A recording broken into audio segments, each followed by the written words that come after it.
everyone. And, I mean, this is going to give away some of the stuff, but fuck it. Click the button. Click it. Clicked. There we go. Haha. Cheers. Happy Saturday. Happy Saturday. How are we all? What's with all the subs today? Is it like payday, or is it just that time of the month where, you know, the thirst? God damn. Callie, 47 month, thank you. Lucius, 54 month, thank you. Durs, 39 month. You three, thank you. Divrak, throwing his bits around. Dirty bastard. And of course, Ravon with a 9 month. Oh, 9 months, man. It's baby time. I am having a dapper day, thank you. Yeah. How are we all? Doing well, I hope, on this fine weekend. It is red hot at the moment. I am melting. But I was hoping to catch some juicy gossip in here when I unmuted. We're being nice and quiet in here. We're being good. We don't want to get in any more trouble. How are we all, folks? Doing very well. Very well. Good. I think I'll have to turn some people up a little bit there. Yeah. There we go. Very excited. Yeah. So, it's been a couple of weeks since last Chronicles session, due to unforeseen circumstance. So I will give a brief rundown to refresh everyone's memory on just what the fuck has actually happened.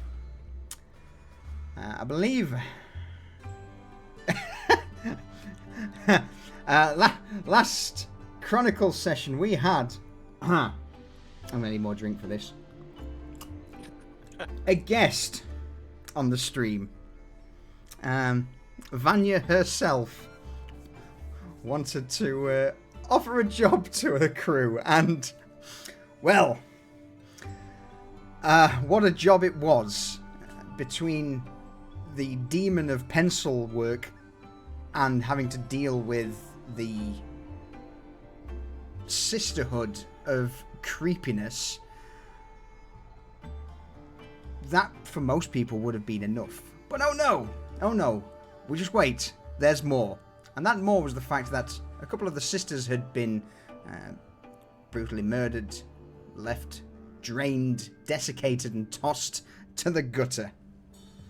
And it was here where some of the Chronicles folks were tasked with basically finding out what the fuck. What the fuck was indeed more a case of what the actual fuck, as the group came across a hostel, a place, a small hole in the wall used for travellers and various individuals, disenfranchised and dishevelled individuals of Nova Stoya, to rest their head for a relatively low fee. Like most things in this dark fantasy world, that turned into a cult. A cult surrounding a juicy mama, a blood hag. And it was here where the group valiantly fought against both indoctrinated sons and daughters of the hag, as well as the hag herself. Yeah, nice easy one, in and out, 5 minutes. That's what it should have been, but no.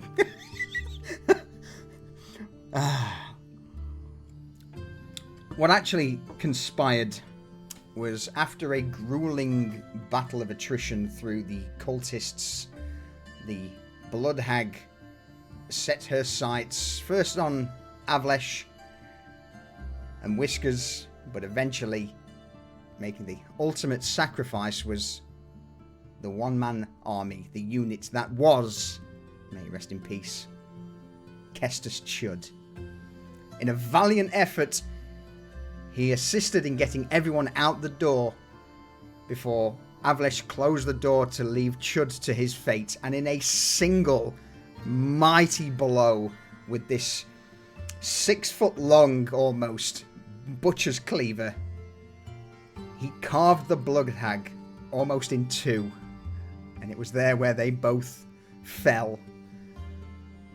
Kestus gave his life Maybe not willingly, but he did a damn good job at making sure that that hag would never see the light. Well, never see the dark clouds of Novostoya again. What a roll that was, too, with all the double damage and stuff. That was amazing. Absolutely. A last stand critical hit. Mm-hmm. You could not have asked for a better roll. 50, was it 54, 56 points of 58, damage? something around there. It was like 56, 58. Yeah. Yeah, it was high 50s. Yeah, it was basically a double crit. Absolutely. And, yeah, it was there that after a few of the individuals went back to the Folly to report on what happened, I believe in short form the words uttered were, "We're never taking a job from Vanya ever again." Is that fair? Sounds about right. Yeah, that sounds about right. These special little jobs have almost killed multiple people in multiple instances. So I think everyone's looking at Falco a little bit more appreciatively because we're The same person, multiple instances. All right. So just to quickly round it out, eventually the body of Chud was recovered along with his cleaver that had been sat soaking in the blood of this blood hag for several hours, and has been mounted above the fireplace in the Baron's Folly with the moniker of Hag's Bane. That's so good. And it's here then we'll pick up today's session. For some of you who went out on the Blood Hag excursion, it is now the next day. Get yourself a short rest if you need it. As I believe once you returned to the Folly, several of you went back to your chambers to get some rest.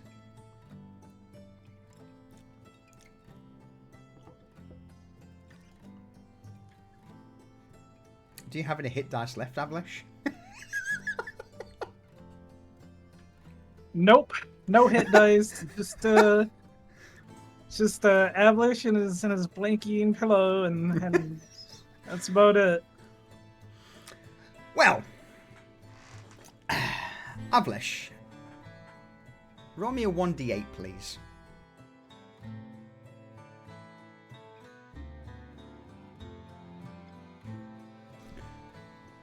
Avlish, as you crawl into your fart sack and begin to sleep away the day's horrors, it doesn't take long for you to drift off into the land of Nod. Your eyes grow heavy, and before you know it, the blackness of sleep overcomes you. But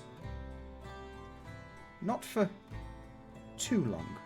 A recurring dream that you've had for the last few nights comes back to haunt you once again. A dream of you tearing, biting into flesh. That of fur, of howls in the distance. And then two red glowing eyes and an eerily large grin that looms overhead. You can't quite make out the surroundings, but it's almost like there is someone, or perhaps something, taking great pleasure in watching you devour this dreamlike creature. Fur, sinew, and blood. Roll me an insight check, if you would be so kind.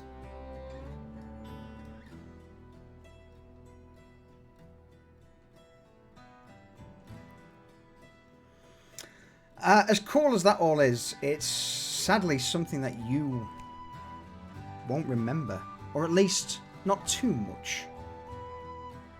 as the morning begins to rise and you awaken from your slumber, the taste of iron, of metal, is apparent in your mouth, and just a few hazy memories of you chewing, eating something, but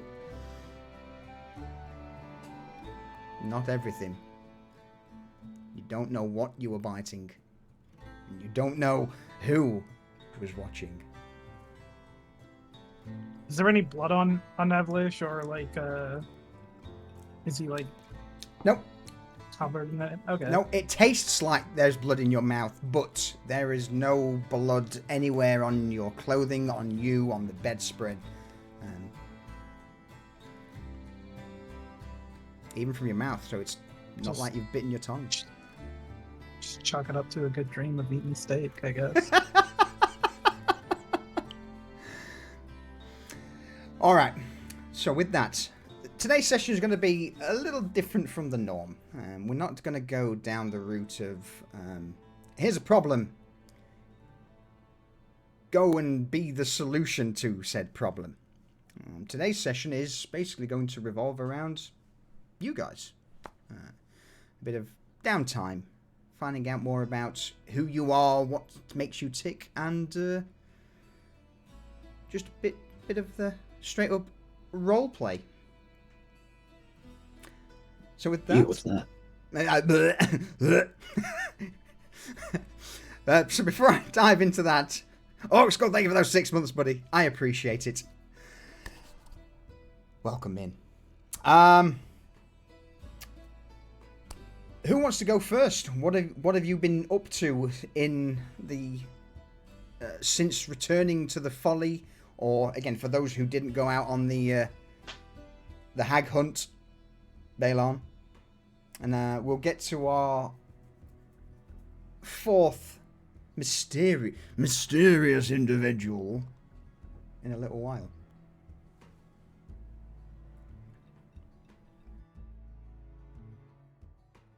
Okay, well, I guess I'll go first. All right. So, from the last job that Valorn was on, it was hunting the bugs in the swamp. Correct. He's got 2 bags of very fine hairs, but he doesn't exactly know what to do with it. He knows that string and things can be woven together to make a stronger material. So he's going to try and do the same with the hairs. The only issue is he doesn't have any adhesive down there. So what he's messing with is not exactly sanitary.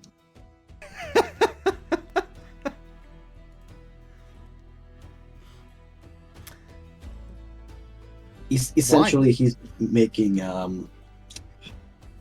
he's trying to make a harder material to make a new bow. But in the end, he is going to have to find Dwen whenever she is available. All right. Now, one thing that you would know, at least, is that Dwen has been spotted out and about at the Folly. Seems to be not so much sneaking, but at times she'll make her way out of the kitchen and the basement of the Folly towards the lumber carts, heft up. It looks like we're going back to the Folly. God damn it! You had one job, DM. Get rid of the Keep up, cow. simply. I know. So outside the Folly, you would have seen Dwen occasionally step out into where these carts of lumber have been stacked up, heft up a log, head back into the Folly. So if you choose to, return to the Folly, ask Falco, or perhaps just loiter around for a while, there is a very good chance at some point you will bump into her. I believe he would ask Falco before actually seeking her out. Alright. So, with that then. In the Folly, you would step in what sort of time would you be aiming to go to the folly? Early morning, or is it sort of later afternoon? Later afternoon. All right. Like, with it being later afternoon, the doors are unlocked. George and Errol, the guards on the door, offer you a brief nod of acknowledgement as you stride up to the double doors, step inside the folly, where at this point, the folly being well into its opening hours, as the usual hustle and bustle of punters and customers ordering food and drink, and sat by the fire, as expected, because the man hardly ever leaves, is Falco. He glances up from the table and the splays of parchment in front of him towards you, Balon, with a, "Hey! Oh, fucking hell! How are we doing? Yeah, well, it's rare to see you coming here without me having to send someone to fetch you." Yes, I understand. You see, I'm in a little bit of a need at the moment. Oh, hang on a minute. You're coming to me with something that you need. Oh, and with that, Falco leans back in the chair, puts his feet on the table, shit-eating grin. "Oh, this is quite rare for you to come to me to need something. Normally it's the other way around. All right. You've got my attention. What do you want?" Well, I believe his name was Ivor, one of the management, mentioned that a girl named Dwayne was doing some woodworking. Oh, Dwayne, aye. She's the owner of the Wooden Spike out in Market Row. You know, their odds and ends, carpentry, fucking basic weapons and shit like that. All right. Would you happen to be able to get me in contact with her? I mean, it depends. It's going to cost you. Coming from you, Falco, I would expect no less. All right, well, that cost will be a drink and a meal from the old fucking bar while I trottle downstairs and see if she's available. She's off in the basement at the minute, just shoring up some of the beams. You know, we're going to make sure that... and Falco puts his feet off the table, stomps on the cobblestones beneath. You know, you got to make sure that this whole shit doesn't just fall through into the basement. I mean, it withstood Chud, so I'm assuming it's... That's fine. exactly why she's currently down there.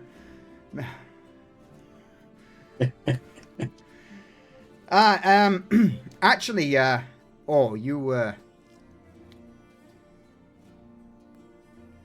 do you know about Chud? When I see his claver above the mantle, I'm guessing...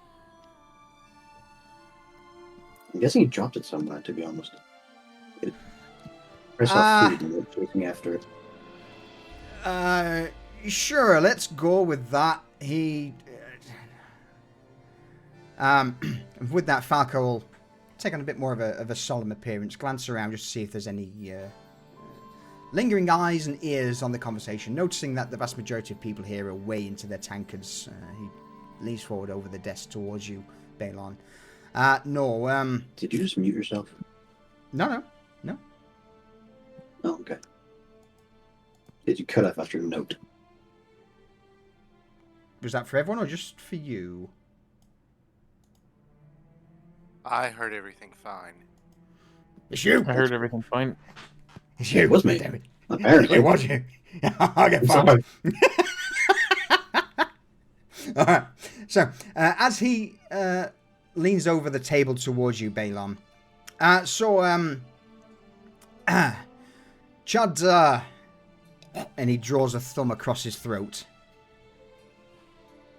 He's gone.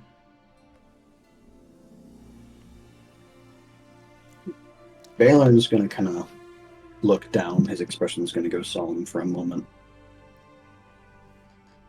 And then he's just going to look up at the bar and kind of put his finger in the air and say, "I need 2 shots over here." From behind the bar, Julian turns his head in your rough direction. 2... What, something strong, sir? You're strongest, actually. Oh, high roller, high spender, of course. And you're just here, Falco. Julian, I'll cover one of those for him. Very good, Falco. Very good. And with that, Falco motioned towards the bar for you, Balon, as he gets up from the table and begins to make his way towards the kitchen. Balon will walk over to the bar.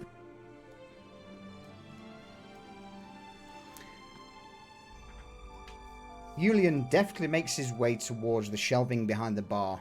Reaches quite high, not top shelf, but still one down. Typically expensive. Pulling an old dusty bottle, he blows on it before running a hand across. Yeah, it's clean enough, that'll do. 1, 2, pours the drinks out. Scooches them towards you over the counter and offers you a nod in your general direction. Balon will nod back and instantly just down one of the shots.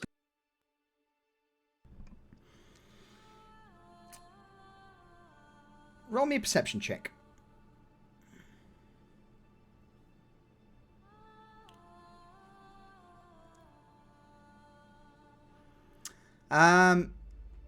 As you nod back, you obviously notice that Julian's gaze is not on you. His eyes almost seem to be glazed over, and when he's acknowledged you and nodded to you, it's been in your general vicinity. It's at this point you would now realize that Julian is in fact completely blind.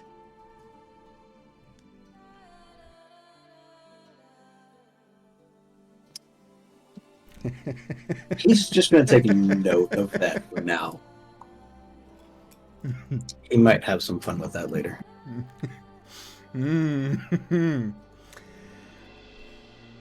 But after he takes note of Julian, in fact, being blind, Balon's going to kind of turn and lean his back against the bar. Grab his other shot, look at the cleaver up on the mantle, kind of offer a toast and down it.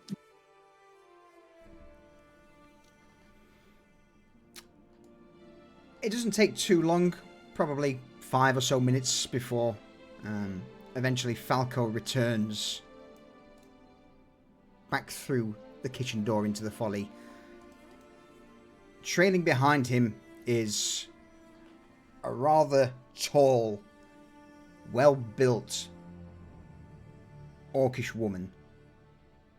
And as he steps behind the counter, Falco just offers a single nod in your direction to the woman before Allez, Balon, Dwayne, Balon. Funnily enough, mate, no jobs today. We're long story short, due to and he'll thumb towards the Hag's Bane cleaver above the fire. Due to circumstance, management's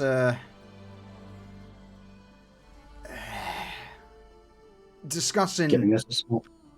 Hey, giving you a break. Well, that's nice of them, considering.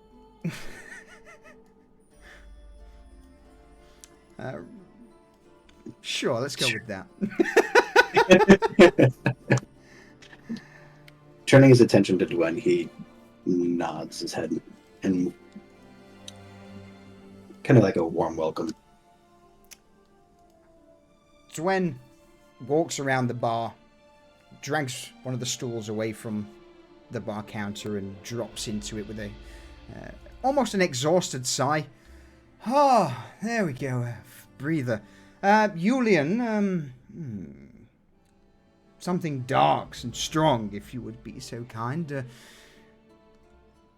Julian nods, grabbing a bottle of stout from under the counter, pours it into a tank, or at least begins to start pouring it into the tankard before Dwayne just... No, bottle, Julian. He hands the bottle and a little bit of stout in the bottom of this tankard to Dwayne as she grabs them, downs them both. And another. Keep them coming. It's been a long day. So, she'll turn her attention towards you, Balon. One of Falco's employees, I guess? Yes, one of the management's lackeys, I guess you could call me. You're one of the bitch boys. What can I do for you today? I need to talk to you about a project that I would like to work on.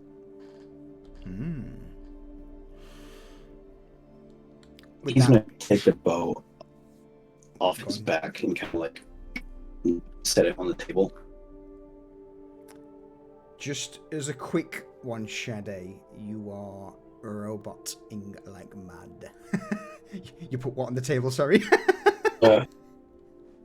Let me change the server for Discord. Let me just see if that. Because I think we're currently on Rotterdam. Let's go US East. Bear with us a second.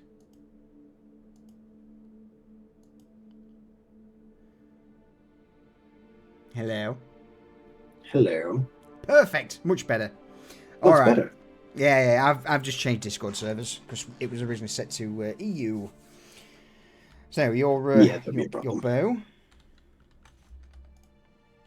Yes, I would like to requisition a new bow, actually. One made... You see, I have some fine hairs that I was wondering if we could kind of put them together with some adhesive and make something a bit stronger than just this wood. Let me, what, are you wanting to, the current bow you've got, or are you wishing for something new, custom made? Something new, custom made.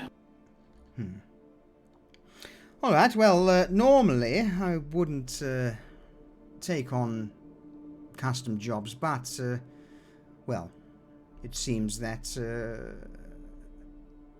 I've got a lot of income, so I don't need to worry about running things for a while. It seems the job here is paid exceptionally well, and well, I've gotten let's just say an interest in carpentry, more than just, and she motions around the tavern to the stools and tables and benches, something more than furniture. So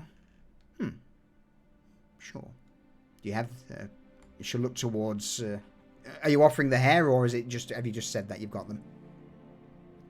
So far you just said that he has them. Okay. As for the stringing, if you've got something, whilst I personally am not the best, I am aware that Falco! Falco will turn from his table, look towards Dwen with an arched brow. Hey, what? Leather, adhesive, sticky, what's his name? Little short one, fucking Garnak. What do you need? Garnak, that's the one. Yeah, we've certainly got someone who can probably thread those together, make a decent bowstring. Even if he can't do it, he's got the chemicals, and well, I don't mind giving it a go.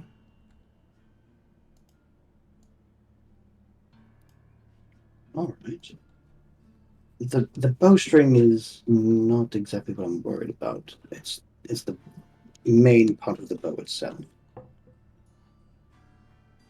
It needs to be nice and stiff, yet flexible. Yes, that is the never-ending quest. Stiff, hard, flexible, but unbreaking.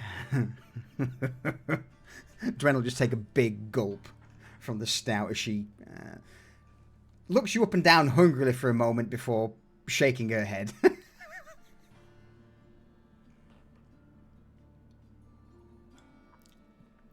I have a feeling you're going off track, but that's okay. So, I'm not sure exactly how you treat the wood. I will be honest, I don't know exactly how a bow is made. But I am more. I would like to learn, at least. And if some of the materials that I have would strengthen said bow, I'd be more than happy to donate them. All right, I'll cut you a deal. You come work for me for the next month or two. Free of charge. I will not offer any coin, but in return, I will teach you what I know in regards to carpentry and...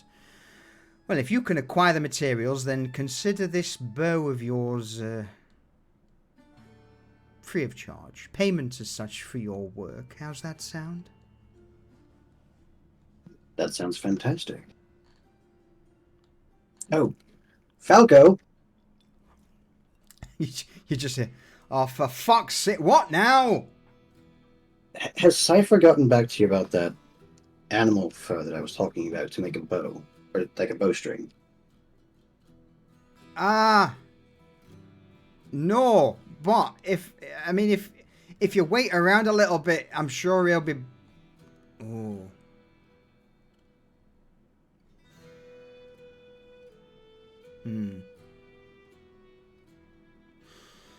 Not seen him for a while. What do you need from him exactly? Well, basically I just need information on where I could go to acquire the materials to make a stronger bowstring. Obviously, just regular string is not going to cut it. I have some ideas in mind, and the string is going to have to be pretty tough to fire these new arrows that I have. I'll do some digging and try and find out where he is, what he's doing, and whether he's all right with whether he knows more. I would appreciate it, sir. Thank you.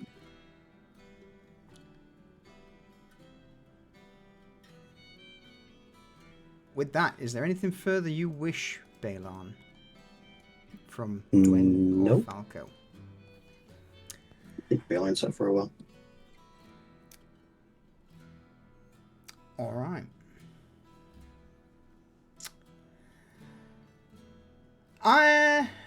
Whiskers. Yes, sir. So, let me recap for everyone. When I was the first to run out of the combat, somehow, because I should have been the last, it ran into the sewers, made my way back to the tavern, and where we informed Falco and the others of what had happened. Now, Whiskers was in complete and total panic. Like, he was just panicking. And a lovely, lovely woman here in the tavern decided to calm me down.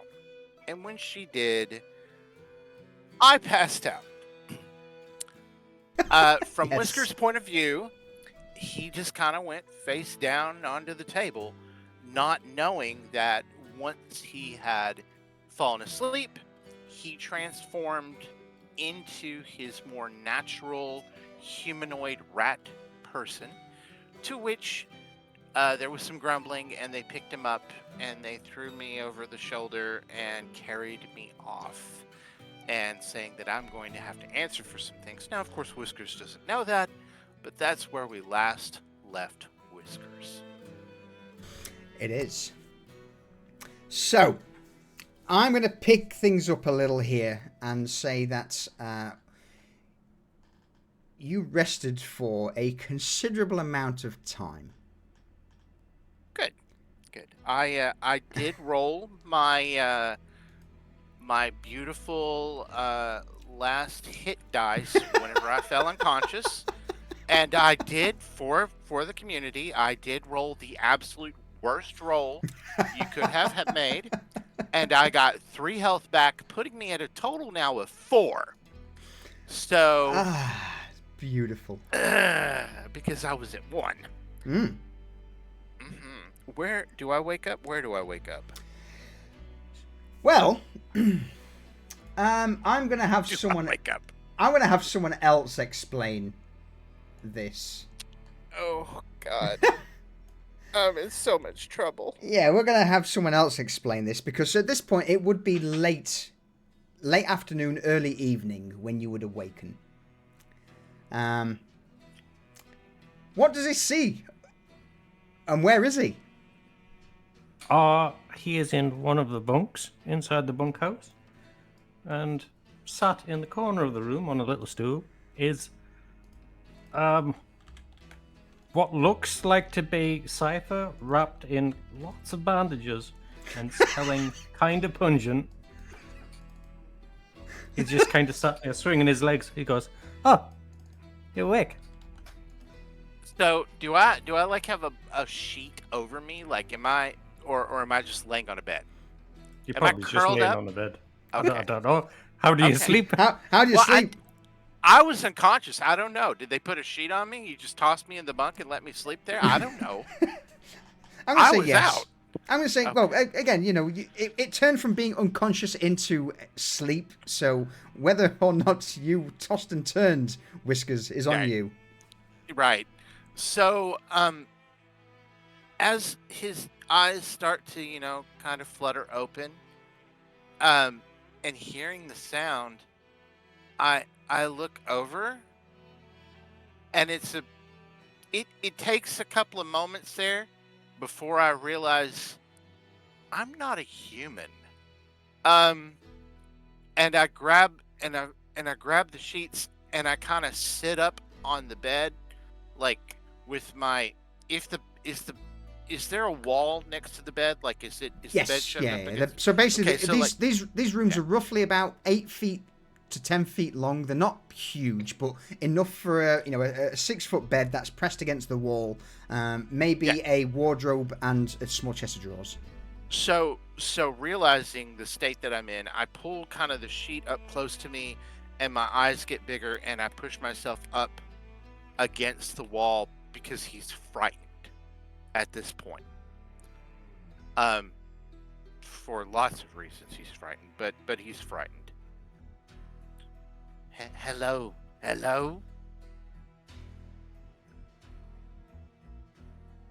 What's wrong? You're scared of coming here to kill you? Are you going to kill me? Do you want me to? No, or don't. No, please don't. I'll work for you or do a good job. I know. Well, that's why I'm here.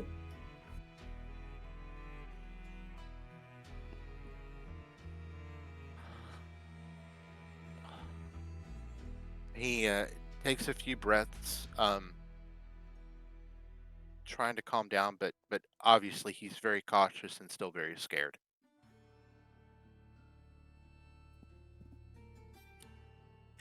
You're a curious little fellow, aren't you? Says the currently bandaged mummy. Right. I'm a survivor. And sometimes that means you know when to run, then know when to stay and die.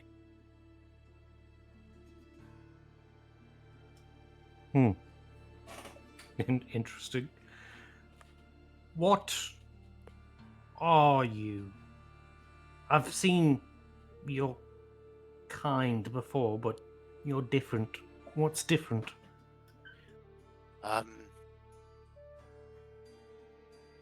Well, you know, my kind exist. It's no secret that there are rat people.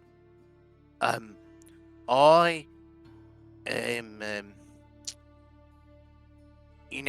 some people get bit by wolves and they get cursed.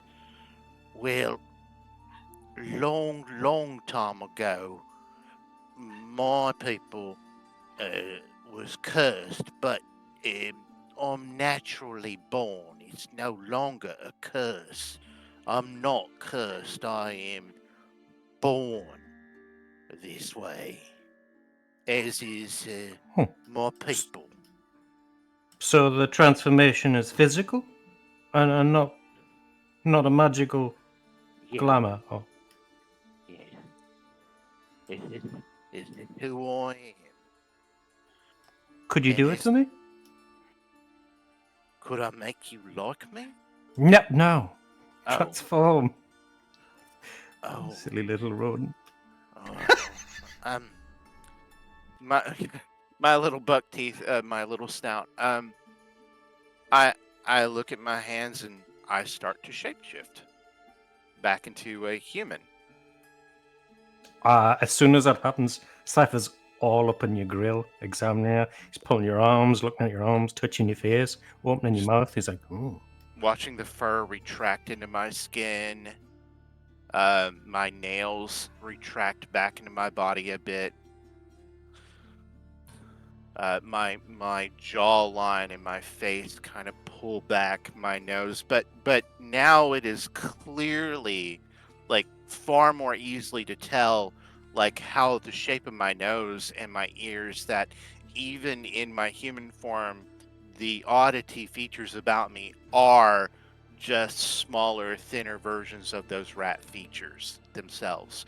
My hair, the way it's slicked back, the hair doesn't change so much as, I mean, other than shorten it. It's still very oily, very rat like, very rodent. He is very much still a man with rodent features, now that you have a clear examination of him. interesting, interesting." He sits back down, pulls out a book, starts taking notes. And why are you here? We live off of we live in, what is the word, symbiosis with the people. And if the people go away, then that means we go away. And there's been a lot of stuff happening to the people, and we don't want the people to die out. The terribleness of what these the people that you fought against, that you do. I'm here helping for the survival of all of us. So when you say the people, you mean the people of Piker? The people of the city, the people here in both the Parker district and this district and other districts, that we are we're not through the gate. Everything that has happened on the top,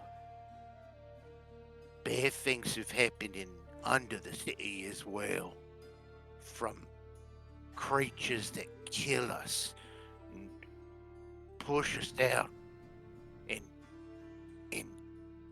if the humans die and the people up above die, then we won't have no foods either. So we have to help. It's that, or because it's not a battle. It's not a battle just for the top people. We look and see everywhere. We have eyes searching the city, seeing what's going on. But it's not always able for us to help.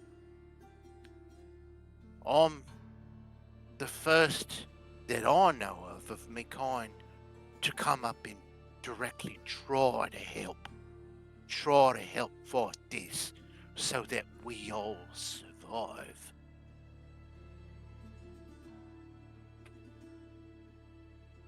And what, you were sent up here, or you come on your own? I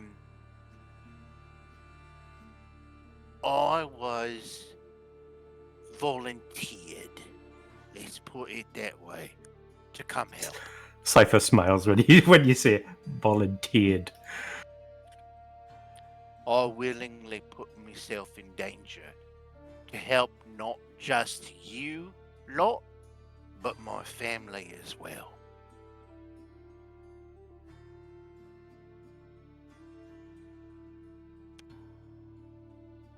And so you just happenstanced into working for us in your efforts to help? There are... Your lot have been busy for a while. We see and we hear. We know things. And we knew that you were doing what I would say is the good fight. And if I could come in and get some jobs and help you, it just started with me with a broom, working in that other tavern, sweeping. But from there, I've been put to odd tasks. I came in to help, but you lot are the people that have put me in more and more assistance to you. I am not your enemy. I am here trying to help all of us. You, me, the offspring, the children, the cows, the cats, the fungus, everything. Because them damn, pardon me, but that ruling group of bloodsuckers are trying to keep all of us not just under their thumb or squashing us like bugs under their boots. And we can't survive. Their lust for their own blood and power is causing nothing but problems, not for just me people, but for everyone. And you lot, for many, many, many months now, have moved forward, helping. You've made it. There are people on the streets who hear about your deeds in whispers. It travels all around. It circles the populations, not just in this district, but everywhere. Places that we ain't even gone to yet, that you ain't even sent, all over the city, because they hear of good things. You are doing the good, and I'm here to help you.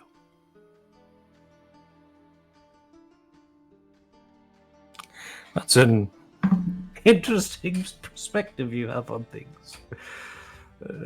Not quite the truth, but there is a nugget of truth.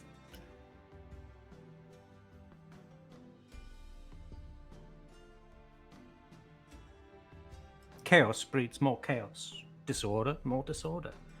We have just brought order to the area because it's more beneficial for us. It's beneficial for everyone. People are starving and dying out. That ladies pulling people out of their homes and putting them in wheelbarrows and pushing them off. People are sick. Now, death happens. It's a natural part of life, is that everything dies. And that's fine. That's the way it should be.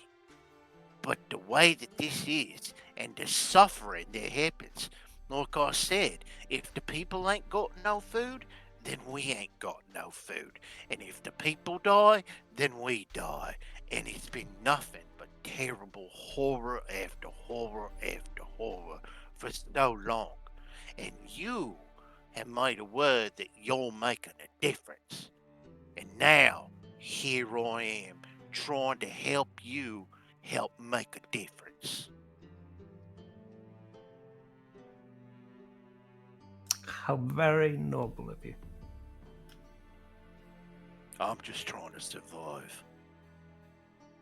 Hmm. Hmm. Hmm. Well, So Yes. please don't kill me. my poor little friend. If I was going to kill you, you'd be dead by now. Well, now you've got the information.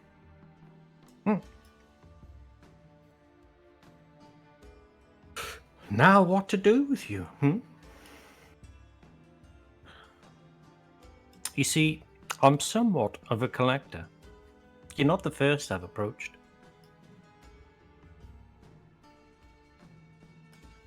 And every good worksman needs a good tool in their back pocket.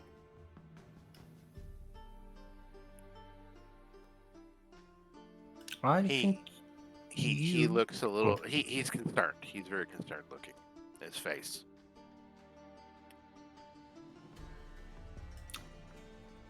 How would you like to work for me, specifically?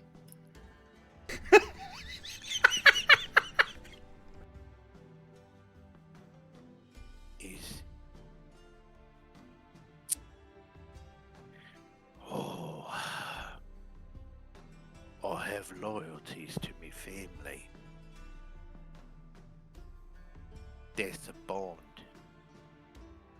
How does that interfere with what you might have me working? I just want information. Oh, we're Um, good at information. Oh, good. Besides, if a family becomes a problem, I can always remove them for you. You know, on the other side of that coin, my family can always help you. You ever thought of a network of small little things that could get in and out of places? A network of spies. A network that can travel down through the sewers across the lands. We have eyes everywhere. Sometimes people think we're children in the streets. Sometimes we are children in the streets. But we're everywhere that we can. Just not through that gate. Why do you think I'm here, little one? It's not for your battle prowess.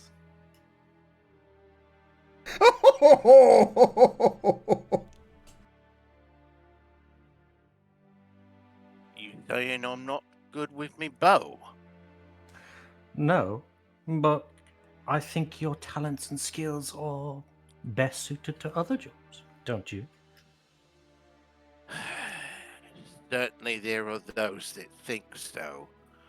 You can think of it, I don't want to say punishment.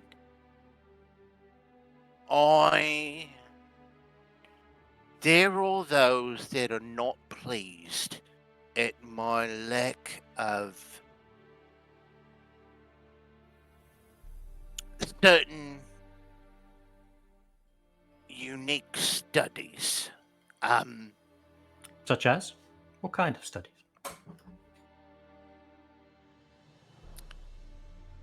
One second here. Where is Foundry? Aye.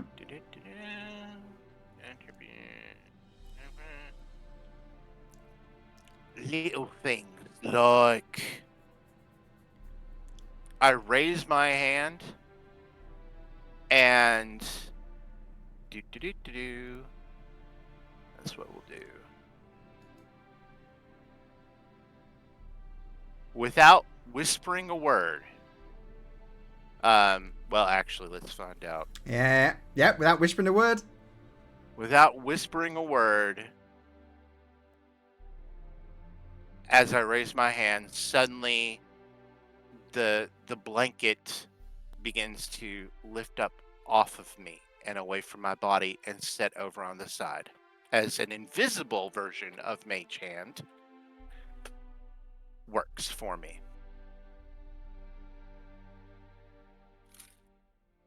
Well, that's very clever. I have something very similar. And Cypher does the same without pushing it. In Abyssal, I will say I am slow to learn the dark training, and it displeases others, so they make me go out with a bow and arrow for what I lack in my magical prowess. And he speaks Shadow Tongue. How interesting. Oh, and it's perfect Shadow Tongue. Like there's no. It seems almost as if it was innate for me, like I grew up learning it for some reason. Cypher. Mhm. Roll me Like a native. a perception check, please. Perception check. Yeah.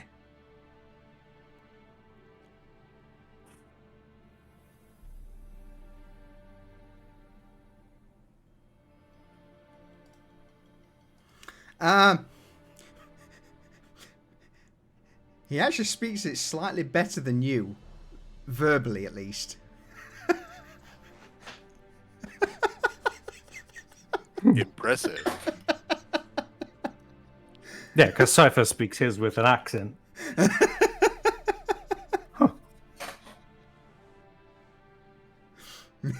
Get fucked. Well, Oh my god, there's something I can do better than Cypher. Holy crap, write this one in the book. Cypher changes to Abyssal. Since we're speaking Abyssal now people can't hear us. Mm-hmm. Well then, what if I helped you with your studies?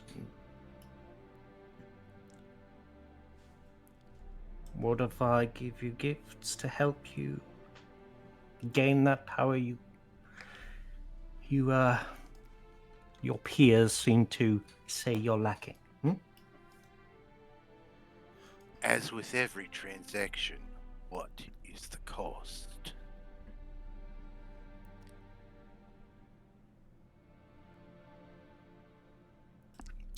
Depends entirely on you. What you put in is what you get out.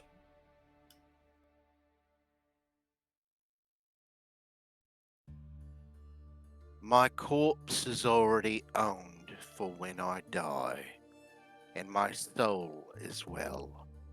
But so long as I live, I can work for you. Somebody already owns your soul? Yes, you could say that in the it is already proclaimed by someone upon my death. Very well. In that case, a simple bargain. I give you a gift, and you work for me. I can help you with going through scriptures, scribing, translation of some things. Also, in particular, I might be able to help you find certain items you need here and there, though I may not have that information. As I said, I have a unit of informants that might be able to assist you in what you do here. I was told to help. That is what was requested, and I volunteered. You need the help? You do me good? I will do good by you. How is that for a bargain? You'll be my eyes and ears, yes? Yes.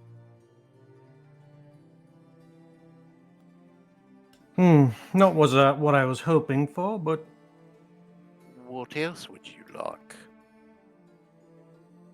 oh, nothing Other that isn't than already trying promised. to take my body apart and study me. Let's not go that far. But putting me to use.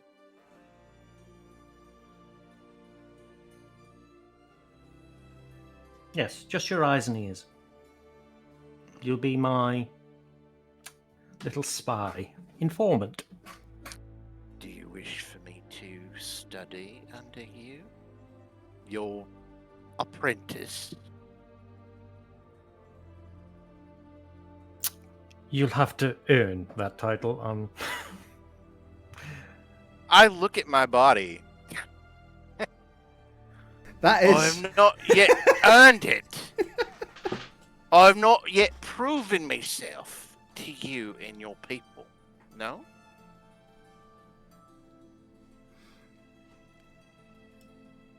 Do you think we're playing some little game? Oh, no. That the things I offer you are cheap tricks? No. And do you think that I'm not diligently willing to be a student?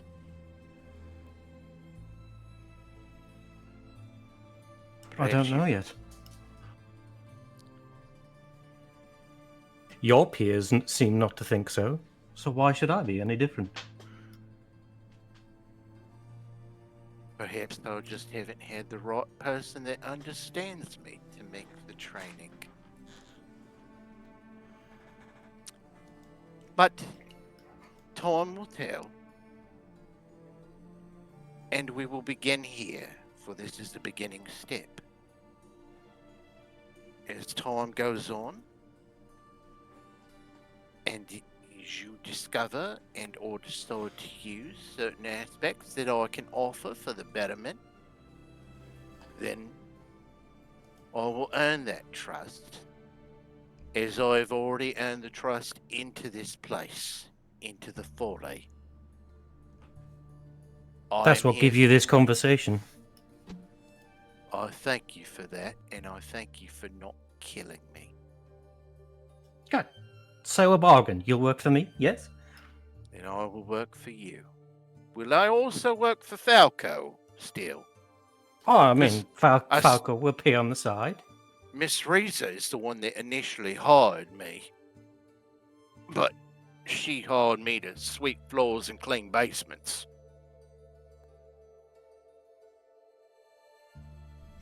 But yes, I'll work for you. You are free in your spare time to work for Falco and do whatever else it is you like. And Cypher proffers his left hand, which has a very nice ring on it. Then I will work for you. So long as we are both content, I will work for you. Wonderful. You touch. Hold on, 2 seconds. Fucking dog. Dogs, don't do it! Don't do it!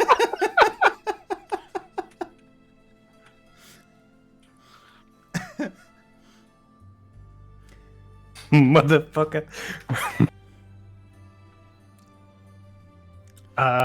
So yeah, you take Cypher's hand, yeah?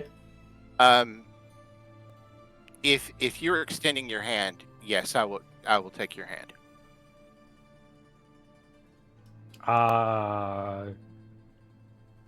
Roll an Arcana check. Okay. Would love to. All right.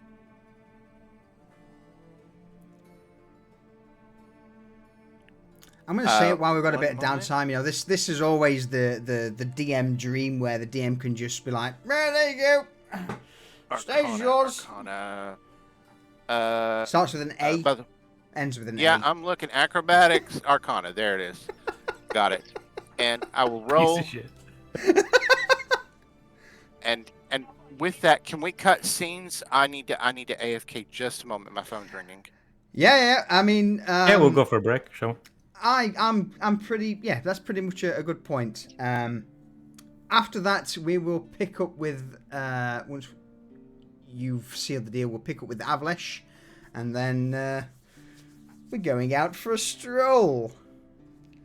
How nice! Since everyone's here. All right. So with that, we will BRB. Chance to refill your drinks, which I need to because I am out. Vacate thy Time to bladder. get a snack and a coffee. I'll be right back. All right, buddy. Yeah, we will be but a moment. That was... I wasn't expecting Cypher to dive in to offer a deal to the...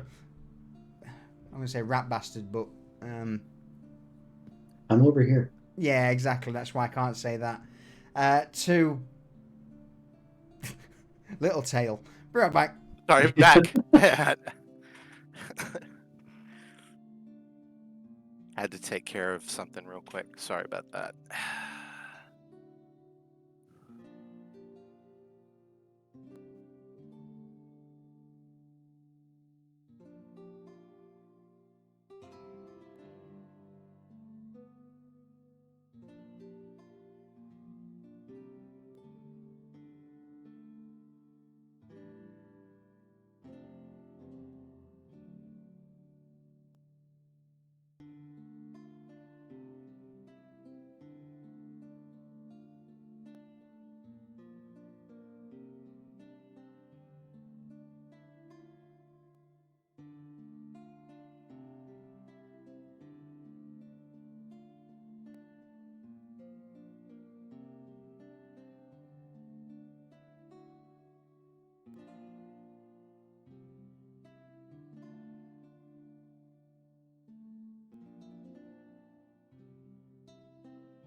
Well, that was not quite the scene I expected.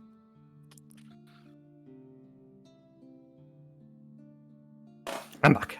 No. Welcome back. Yeah, that wasn't the scene I expected at all, but that was good. That was real good. Oh, so what happened on the Arcana check? I'm sorry, I was trying to multitask. You're about to find out. You're about to find out. Oh, sweet. I'm back. Welcome back. Thank you. Sad panda, ladies and gentlemen. The rum is nearly gone. Uh-oh. Sorry, I ordered more. Luckily, I ordered 3 bottles for my birthday, and then my wife, in fact, just where was it? Why is that? I know pocket. So, I'm not sure whether you can read it. This piece of paper is a bottle of Pirate's Grog. Please redeem when your bottles run dry. Well, that makes up for the ice earlier. I mean, that totally makes up for the ice. That's from my wife, not my daughter. But, Oh, okay. Oh, okay.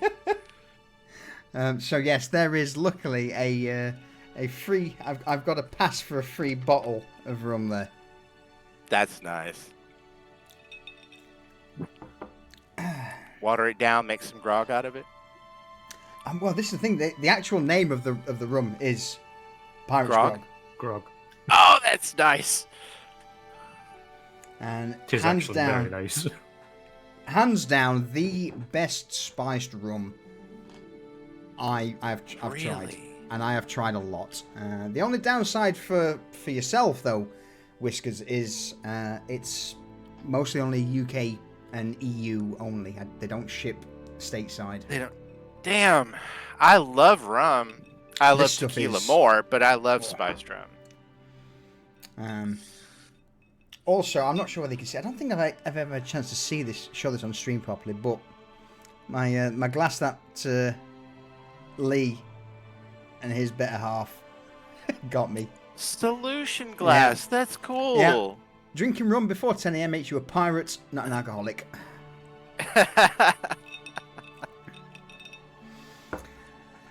All right. So with you two being back, let's dive back into it, shall we? I mean, I know Twitch probably doesn't exactly appreciate me showing alcohol on stream, but fuck it. All right. Let's go. Cypher. Take out the banner. Okay. It's the Be Right Back banner. There we go. Yeah. So, with a 14, you don't know what it is, but the ring on his hand makes you feel sick to your stomach, and you know it is very powerful. Okay. It's definitely necromantic magics. Ooh. That is without a shadow of a doubt that you will be Okay. able to tell with that. And Cypher holds your hand for just a little bit longer, and a shadow just kind of creeps over his shoulder, slides down his arm, over your arm, down your back, and into your shadow. Just to keep an eye on you. I may be feeling a little woozy with that, but there is a sly smile on his face. Oh, necromancy. You all the right teacher.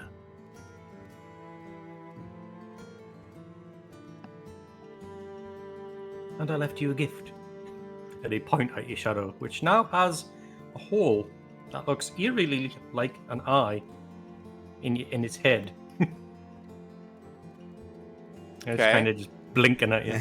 I have a cyclops shadow. You have a cyclops shadow. I look at the shadow and I nod at it. It blinks back.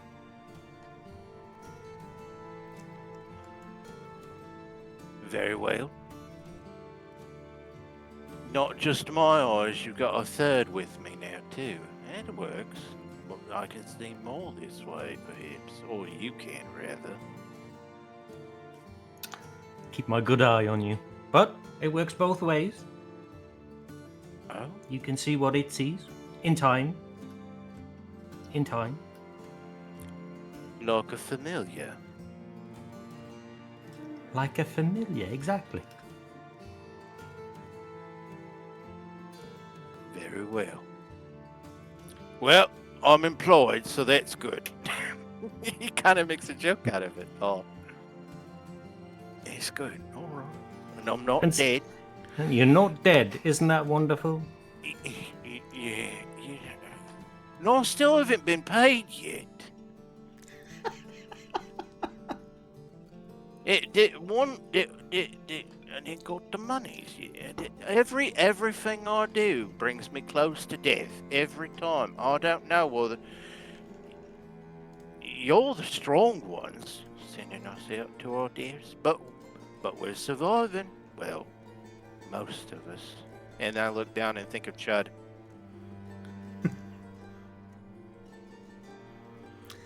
I'm going to say this conversation you're having as you begin to depart the room.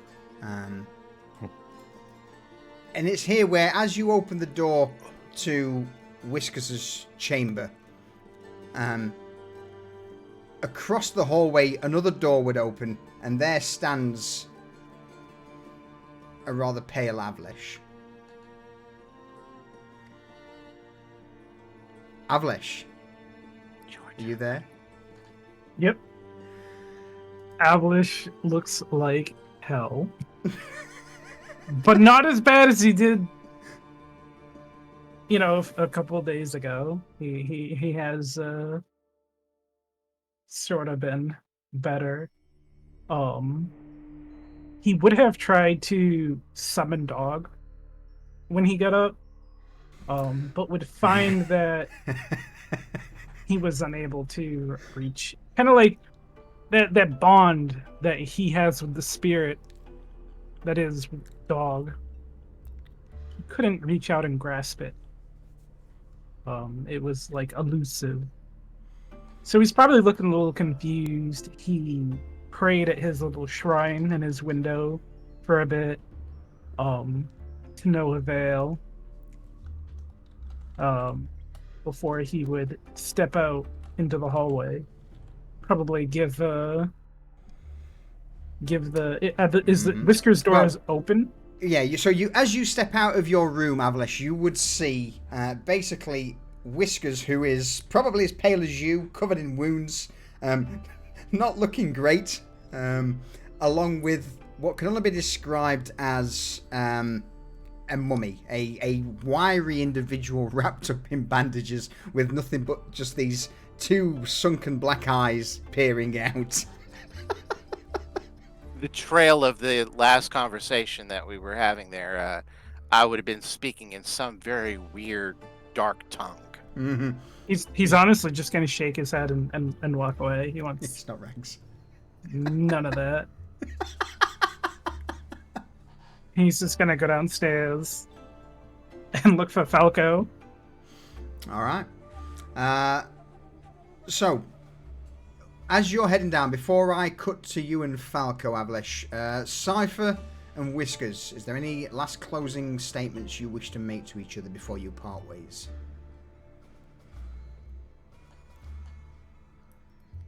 I think we're good. I think any other conversation will be had in downtime later. All right. Yeah, Cypher will just kind of leave. His job's done. Yeah. So Avlesh looks at you both, shakes his head, and begins to storm down the corridor. For a brief moment, you exchange a few words, Whiskers and Cypher, before also descending down the stairwell. As you reach the bottom floor, step out into the alley between the bunkhouse and the Baron's Folly. You both step into the kitchen. Cypher, you delve left towards the door to the basement. Whiskers, you step right towards the door into the Folly proper. It's here, Avlesh, that you've beaten Whiskers into the Folly. As you step into the Folly itself, it's you've slept a little longer than you normally would. At this point, the Folly is in full swing. There's a large amount of customers sat on the tables and on the benches, drinking and eating and generally being merry. Falco, as per the norm, is sat at his desk. At the bar, you would see Julian. You would also see, strangely, Balon sat with a rather large Orcan woman. What do you do? Well, he's not gonna bother Balon when he's busy, obviously in a conversation with somebody. But he would give him a nod. And then he's going to walk towards Falco and just kind of like loom over him and look down at him. Without Like turning round. Very clearly. Go on. Very clearly just looming. Without turning around, Falco is scribbling some notes into a leather-bound tome. He just, that's either gonna... No, it's not gonna be... Avlesh! That's you, right?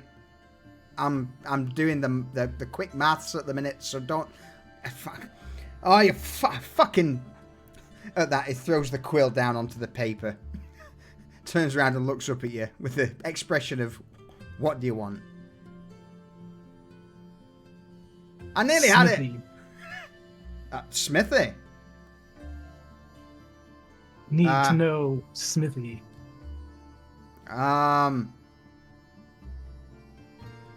What, like, you know, ding ding, hammer, a blacksmith? He just kind of nods at that. Oh. Aye, I mean, there's, do you know, Kartov by any chance? One of the sort of towns on the outside, on the outliers of Lower Streets? Piker? He probably has like a thought in his head, but he kind of like reaches in his back pocket and he takes out this folded piece of paper. He's actually been kind of doing his own map to how he sees the city and the places he's gone and stuff, because if you look at a map and you just point out something, he's not gonna know. Yeah. He's not a city person. So he's kind of like making a map of the city, but it's strange. The way it's laid out is very strange, probably to like other people like Falco. So he kind of like unfolds his paper. Yeah, he kind of like fiddles with it, and then he points to it and goes, "Where?" Falco could probably make out like Pica and Folly and some of the other landmarks pretty easily. Oh, for fuck's sake. All right, look. Shit. He'll look around the folly, see Balon. Whiskers, are you stepping into the folly at this point? Oh. Yeah, he's hungry. Yeah. Definitely. So, seeing Whiskers step into the folly, Balon at the counter to the bar. Falco, fuck's sake. Balon, Whiskers, perfect fucking timing. Right, good. You look like shit. Anyway, how do you fancy earning yourself a bit of coin?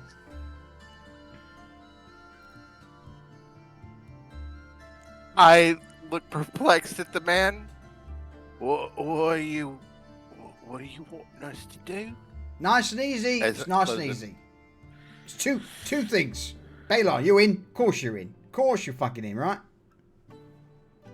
Balon's going to excuse himself from his conversation with Dwayne. And, Yes, always with. Honestly, that man, he's. Well, Everything still takes haven't been priority. paid for the last job. But I will help you. Dwayne will stay I at the want to counter. Get paid. Dwayne will stay at the counter and just turn the stool around to look at Falco as Balon makes his way over. Falco will look towards you, Whiskers. All right, look, here, fine. How much do I owe you? Oh, hang on, let me check. In fact, I can't fucking check because it looks at the tome in front of him that's got. When he threw the quill down, it splattered ink across the page that ruined the page he was working on and a couple of pages underneath it. He just, oh, for fuck's sake. Last job, yeah? We were told we would get fourth coin, sixth coin. It was four. Was it sixth, fourth? I looked to Avlish. Bod. He's just gonna look down at Whiskers and then look at Falco, and then he's going to like think a minute and like count on his fingers. Like, was supposed to get more. We got what 1, 2 first, and then didn't get paid. Oh, no, Hang on, is this from Vanya? Yes. Oh, for fuck's sake. All right, look here. And with that, Whiskers, roll me a persuasion check with advantage, because Hell yeah. Avlesh is confusing the shit out of Falco at the moment. All right. Persuasion check. Persuasion with advantage, please. Oh God, charisma's not my thing. 13's not bad, though. So, Falco will... you know what? Since... we'll call it 5 silver, but obviously, as much as I fucking hate to say it, there's obviously a bit of coin left over, so I'll add an extra silver onto all of you for remembrance of Chud. So... Oh, the Chud. Alright, so you all get 6... Avlesh and Whiskers at least get 6 silver from Falco as he plucks it out of his coin pouch and hands it towards you. Alright, are you happy now? Yeah. What would you... As I rub the marks all over my arms and my body, what would you like for us to do for you today? Nice, easy one, right? It's going to take you 5 minutes, if that. In and out, not a problem. I need you to go to Market Row. Through the gate? No, not coin flow. Just into Market Row, right? Oh, right. Okay, all right. Right, I need you to head towards like the butcher's market because Francis is out of meat. Now, with that, Falco will take a bag of silver coin and offer it towards anyone who wishes to take it. I'll reach out my hand quick. Right. I don't care what it is, right? It's just that we need a little bit extra because the old fucking insect meat let's just say that a few individuals in the folly have had a bit of an adverse reaction to eating fucking squiggly, fat, fucking worm meat with legs, and they want something different. So I don't care what it is, as long as it's not insect, right? Anything will do. Just spend all of that, bring it back, and then once that's done, Balin, you know, Kartov, yeah? Hello. Right, once you've got the meat, take Avlesh here. Farkor thumbed towards Avlesh. Take Avlesh. Do you know the smithy? Center of Kartov, right? There's a crossroad. Just off to the right of there's a large smithy. Ran by a bloke by the name of Hellman. Center of Kartov. Center of Kartov. Alright, at the crossroad, in the center of Kartov, right? Hellman's smithy. Introduce Avlesh to the bloke, right? And just say that they're from the Folly, and they work for Reza. Or, no, don't say that. Say that they work for the Folly. Work for the Folly. Alright. You know Desmond, little boy?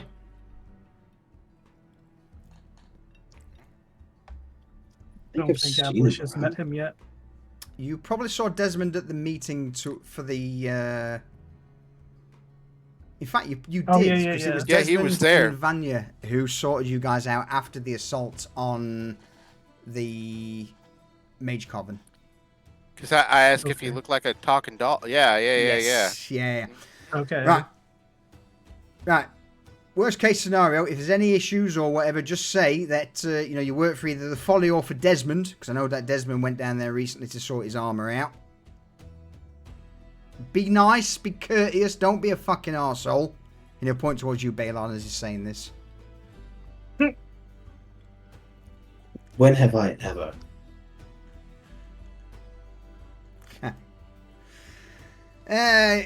God damn it, Lee. Aye, that's, you've got a point. Alright, and in that case, get us some meat. After that, take Avlesh to the fucking smithy. Done. Nice and easy. I'll give Sounds you all good. 3 silver. Okay. The bag has got 3... okay. Oh, I see No. what you're saying. No, He said, I'll give you 3 silver. Yeah, he'll give you 3 silver for it. The bag, roll me an perception, investigation check, please, Whiskers. Oh, okay. That's something good for me. Do. It's a pretty hefty pouch of coin that you've been handed. I keep hitting the wrong button and open up my character sheet. I don't know what I'm doing. I mean, you can still roll from your character sheet. I got it. No, it's good. Investigation. Investigation, yes, please. Normal. Yeah, just straight. 18 is a fucking good one.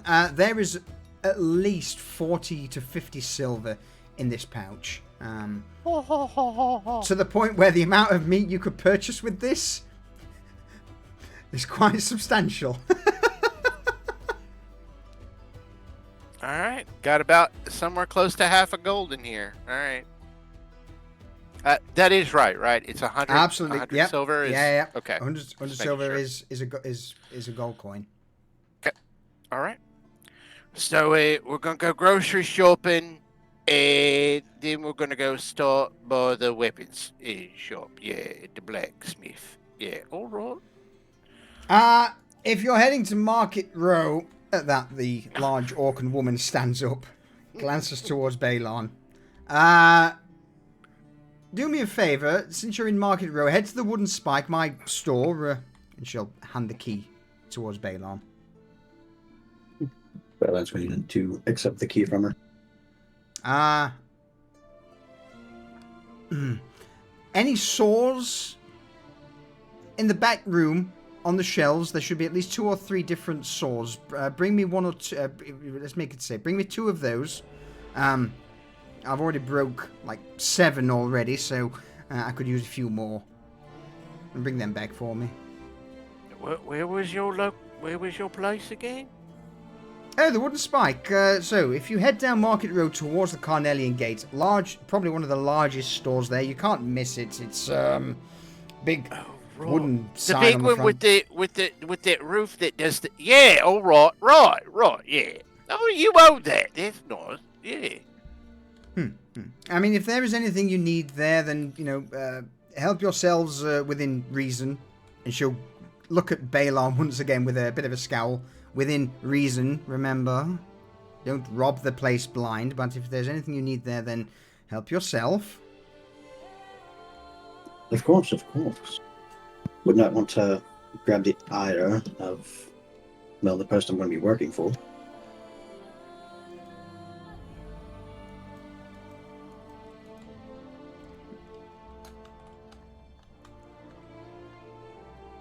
All right. What do you all do? Probably should just wait for everyone else to be ready to go. Hiya, Daisy. Welcome to the stream. Hello, Daisy! Welcome in. Yeah, I feel comfortable. Well, I'm gonna say I feel comfortable walking down into Market Row and stuff, but I still want to note I am hurting still. Absolutely.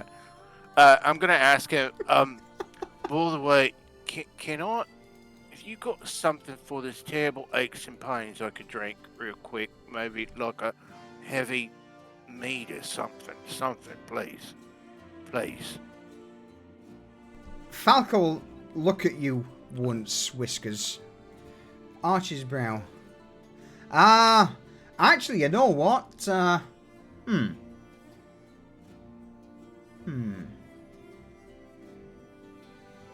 I've got something that you might be able to use. Garrett, obviously, management gave me one of these to try. Where's the boo-boo? What hurts you the most?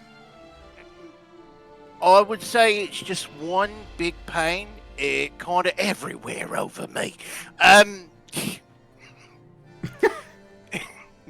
It's just from the top of my head to the bottom of my feet. It's just one big pain, really. Something to help? Anything? Make it numb?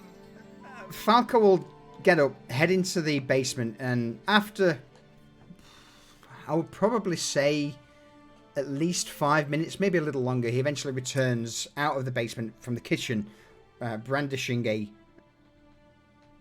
linen bandage. But he'll wave it towards you, Whiskers. Okay. All right. Gaffer offered me one of these. That's the best he can do at the minute. Maybe later he'll have something else, but for now, wherever it hurts the most, wrap that around. All right. I was thinking a drink, but all right. Just a Oh no, you can have a drink whiskey or something. Fucking, who do you think we are? Whiskey. No, Ian. you know what I mean. Look at me. I start wrapping myself up, starting with the arm and trying to work my way onto the chest. So, you've been given a medicated bandage. When you rest, you basically get a free hit dice to use. Oh, yay. When you rest. But for all intents and purposes, the area that you wrap up, it's soothing. It is indeed soothing. There's various numbing agents in, anti-inflammatories. So wherever you wrap the bandage, if it be around your chest or around the most grievous wounds, it certainly wouldn't cause you anywhere near as much grief as normal. But Falco would call Julian over and would offer you.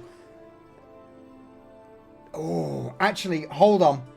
I need to DM someone something. I just wanted an alcoholic drink. Yeah, absolutely. That's all I was going for. That's what you're getting, but I need to DM someone first. Oh, something. That's not suspicious at all. I know. It's like I just wanted a shot of something, and it's turned into a thing. You're gonna get a shot of something. It might be the last shot you take. I'm at 4, by the way, going out. 4 hit points. He hurts. Not only that, as Falco offers this bandage, I know you wanted something strong. Now I've got you sorted.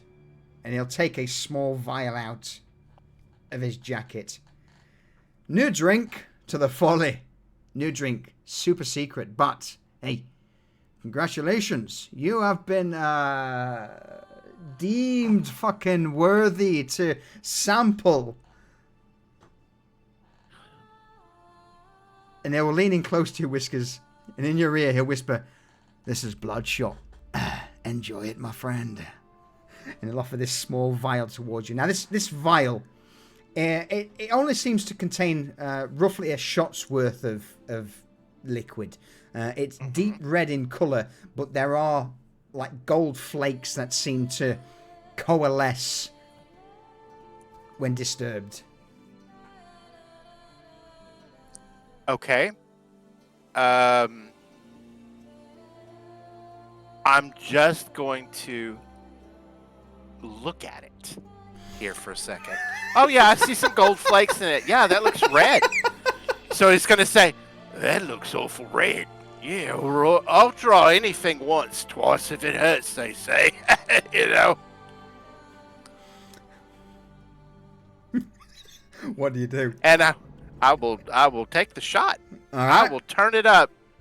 Could be poison venom. I don't fucking know.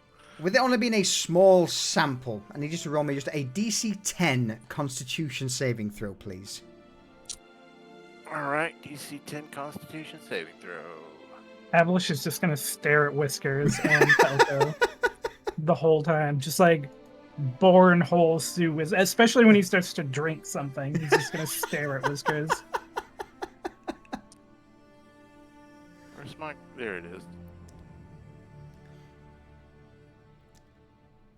He sees how it is. Trying to. Where's my? So I'm on attributes. I'm clicking Constitution, right? Yeah. Oh, there it is. Saving throw. Absolutely. Normal. All right, you're good. It's as you knock back this deep red wine-looking drink. Immediately, your tongue starts to tingle and burn with the high alcohol content. Your vision begins to swim ever so slightly, and colours begin to become more vibrant, to the point where, for a brief moment, it's almost like you can taste colour. Like you can see sound. It only lasts for, again, a brief moment, but any pain in your body seems to, not so much vanish, but considerably dulls. Okay, so let me translate this, because remember, just for my own visual, Yep. it is not my eyes that I see so much with, right? I'm damn near blind. You can smell color, but you can taste my sound. Ear, yeah, right. That's what, like, my ears and my nose probably starts doing that twitchy thing that rats do somehow as a human. And my ears start wiggling a little bit, and my head just cocks to the side, and I have this weird one eyebrow up, and like in a lucid state for a moment. Oh, it burns, and I can taste the burn, and I can smell the flame. Color? I can smell the color, not the flame. The color of the. What the? Luckily, you've not become addicted, because that would be a very slippery slope if you wanted more of this stuff. And suddenly, my back straightens up, and I kind of do that ruffle with my back, and I straighten up a bit. And I'm good to go. It doesn't heal you, but the effects of this alcoholic elixir certainly, pique the senses and dulls out almost any negative emotions, or any negativity just seems to just be a dull ache. Okay. Right. We've got. I put that shot glass down, and I turn on my heel there and be twisting myself. I'm ready, guys. I'm sorry. It took a bit, but you know what? We're gonna do it. We're gonna get through this and do the job for a little college. Yeah, alright. Don't go. With that, Falco will just start flipping through the pages. He'll tear out the pages that he spilled ink on. Sit down at his desk and just wave you all off towards the door.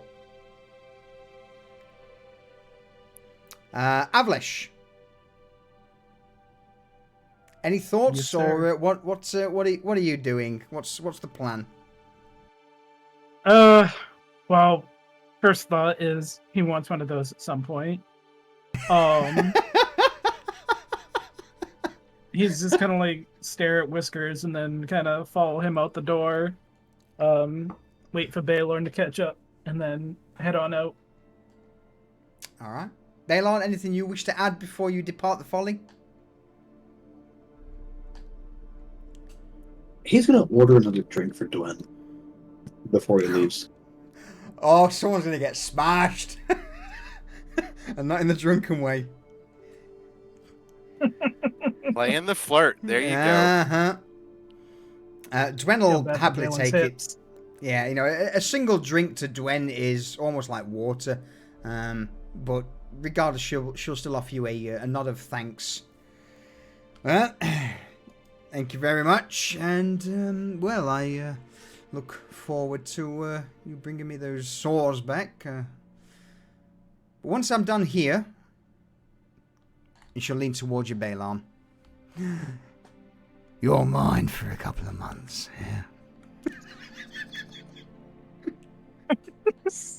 So long as you can teach me how to properly play with my wood. Oh my god. Don't you Oh, fucking hell. Hey. Don't you worry. It will be the smoothest, most amazing piece of wood around, I assure you. You will have the envy of everyone who sees it.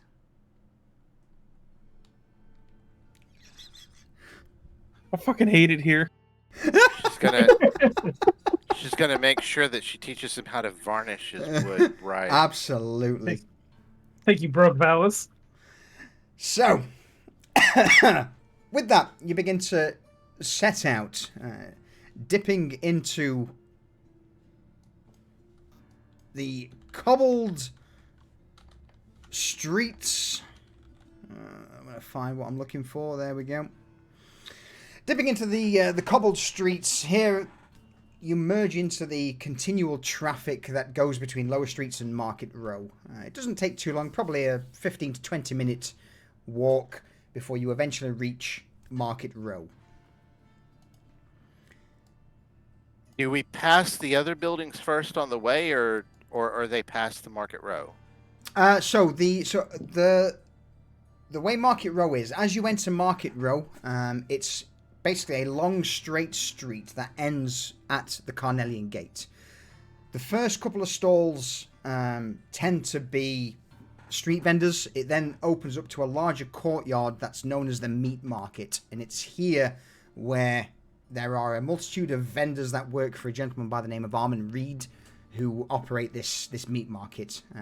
Beyond the meat market, a little further down towards the Carnelian Gate, is where the Wooden Spike, the large, almost general store that Dwen owns, would be.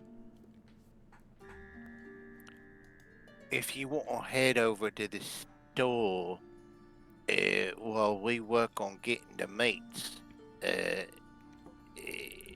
unless you want us to go with you into the store. I think I can handle the store alone. Just grabbing a couple saws. Right. So hopefully by the time you get back, because if we're buying lots of meats, it may take all three of us to carry all this meat back. Roll me an insight check, Whiskers. Sure. I don't know. Two bags of insight. I have no idea. Let's see. So Half a depending, gold? if you go for half a gold's worth of generic meat, you'd be looking at around about 2 sacks. Oh, person. okay. Okay. 2 sacks per person, you said? Uh-huh. Yeah, For yeah. For 50 silver, it's a lot of meat. Yeah, that's what I'm thinking. So, like, by the time he comes back, then all 3 of us can carry, like, 2 bags. Avlish is gonna lean over. But- Go on, Avlish. Avlish is gonna lean over to Whiskers, kind of give him a look, and then kind of slyly look down Market Row, and just be like, they wouldn't notice if they ate something like. And he just kind of gives Whiskers a look. Mystery meat. I nod. I say, what if we, because I don't want to. If we spin this wrong, they're probably gonna take money from us. Why don't we get a little bit of everything? We might get a little bit of nicer cut, a little bit, because it'll be more expensive. And then You're not we can getting make up for that. what I'm putting. You want there. to buy all mystery meat, though. Oh, it's so long as it's not insect. That's the big thing, right? Look, I don't care if we get some mystery meat. That's fine. We should do that. But if you want to buy everything mystery meat, we can. He just kind of points off down an alleyway where there's a rat and maybe homeless person sleeping or something, and he's like, why pay? Oh, I see what you're putting down now. I'm assuming Balin hasn't split off from them yet. It's up to you. It's your call, Balon. Yeah, he could have bounced already because Avlish is just gonna whisper in the Whiskers. In that case, Yeah, Avlish, John. roll me a stealth check. Avlish, roll me a stealth check. Balon, roll me a perception check. Okay, let me open up my thing here.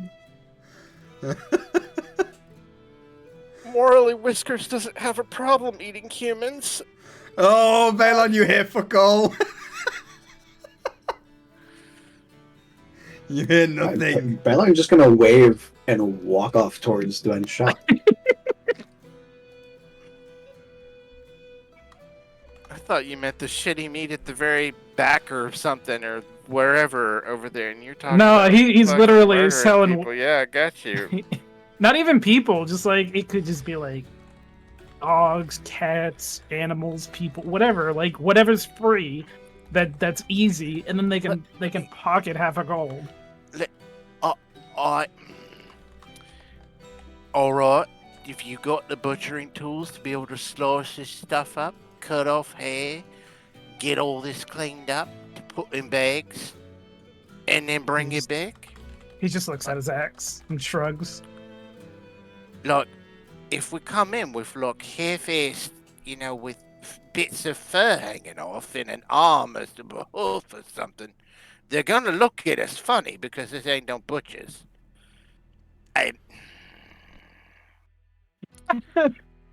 Look, if you want to go kill something, I'll pay you for the meats, right? Kind of shrugs at Whiskers and just kind of mutters, "Okay." All right. Unslings his axe and heads off down the alleyway. Oh God. Okay. So, before I get... In fact, no, you know what? I'm going to come back to Balon later. At this moment, as you all... Or at least Whiskers... are you following Avlish, or are you staying out on Main Street? No? I'm going to look through the meats where we were sent to see what I can find some for cheap. If he comes back with something, then I will pay him for the meat that he brings back. So, Avlish, with lumber axe in hand, you begin. Roll me a perception Broad check, daylight. Not so much daylight, because there is no daylight in Nova Stoya. True. a slightly grey cloud above that would signify that perhaps beyond the cloud there is a sun there. But Avlish, roll me a perception check, please. 15. No, that's sorry, that's Balon's. Perception from Avlish is also 15. All right, I'll take it back. 15. As you, with lumber axe in hand, step into the alley, there is a brief moment where you would see a slight shimmer of movement just off to your right. A brief mutter of words. And at that moment, Avlish, everything goes completely black. Valis, what happens? He sees them fucking around with a looks like a hefty coin pouch, so placing a darkness down, and he's gonna take off with his longsword in hand and cut the coin pouch and run with it. So this darkness not only erupts from near the alley, Whiskers, it's also close to you, and you would also be enveloped in just pitch black. Roll me a perception check, please. Okay. Is he going after... well, I don't know if he's going after the corn pouch I have. I don't know shit. All right. Yep. Just roll me a perception check, quick. Perception check first. A 20. Whilst you wouldn't be able to see anything because you were completely unaware of this black darkness just immediately overcoming you, you would certainly smell a somewhat familiar scent, similar to Balon, but without the filth. And it would also be at that moment that you realise that what was in your hand, which is this bag of coin, is whipped away. Valis, with you in darkness, immediately having charged towards knowing where this coin pouch would be, having watched them, you snatch it from Whiskers' hand and begin to make off. What do you do? Gonna make it into another side alley, and then I'm gonna Misty Step onto a roof. Oh, fucking hell, he's going all out. I thought Misty Step. So with a quick snatch, several steps, you emerge on the roof of a nearby building. At this point... Go on. Yeah. I'm just gonna, find a somewhat... just a ledge to sit on one of the tops and just start counting the coin out. Well, before we get that far, so when the blackness comes and the money is taken out of my hand. Now, absolutely. I can't see anything but black, but correct. Can I hear footsteps? With a 20 on perception check, yes, you would hear footsteps. Not so much as he approaches you because it's rapid. He steps in, but you would hear several footsteps, roughly about 20 or so feet in the opposite direction, and then just nothing. So from the moment he grabs the money, I don't hear anything? No. From the moment he exits the darkness, and then when he Misty Steps, that's when the footstep would stop. Right. Before he Misty Steps, I'm going to dash in the direction of that I hear the steps. Now, he's going to Misty Step, and that probably means I'm going to run into a brick wall or something. But that's fine, but that's what he would do. In that case, I'm going to ask Valis, roll me just a normal dexterity. In fact, yeah, it will be just a normal dexterity ability check. And Whiskers, I'm going to ask you to roll me... It's going to be perception again. I'm sorry. Okay. But I'm not... Am I at a disadvantage because of the darkness? Well, no. This is going to be a straight roll. Since you jumped immediately, after the. All right. So what happens here? As the coin pouch is stolen from your grasp, you immediately turn, follow the footsteps, and as you leap out of this sphere of darkness, you would see a black-robed or a black-cloaked individual. You wouldn't see his features as he'd have his back to you, but all of a sudden, as he steps out, he just disappears. Valis, how does your Misty Step look? What happens when you Misty Step? Is it a cloud of mist, or is there some effects? It's like a grayish cloud of grayish orangish cloud of smoke that he leaves behind, lingers for several seconds, and then wherever he appears, it's kind of the same thing. Leaves behind like a grayish orangish little cloud of smoke that dissipates. What would he see from the back as he looks towards you, Valis? He'd see a middle finger. He'd see a middle finger going up behind him, and he'd see the black cloak, and then he'd see the smoke. And if one was paying attention enough, they might be able to look for that same grayish orange smoke. At this point, I as DM am going to step back and leave the resolution to you guys. Unless anything in particular requires me to chime in. Whiskers, go on. So you popped onto a rooftop, and that's not where he's looking. So he would not see the other end of that teleport. Okay, so this immediately sets off a level of rage within him.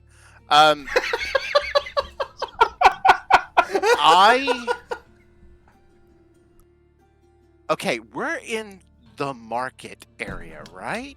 Yes. Let me just change us to the market row scene. There we go. God, got fucking Minosaur everywhere. So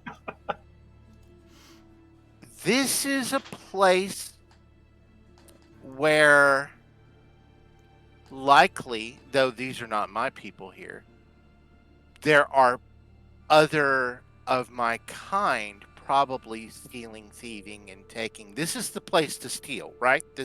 Absolutely. This is the I'm gonna let out a shriek so high that only one other of us will hear it. Mm-hmm.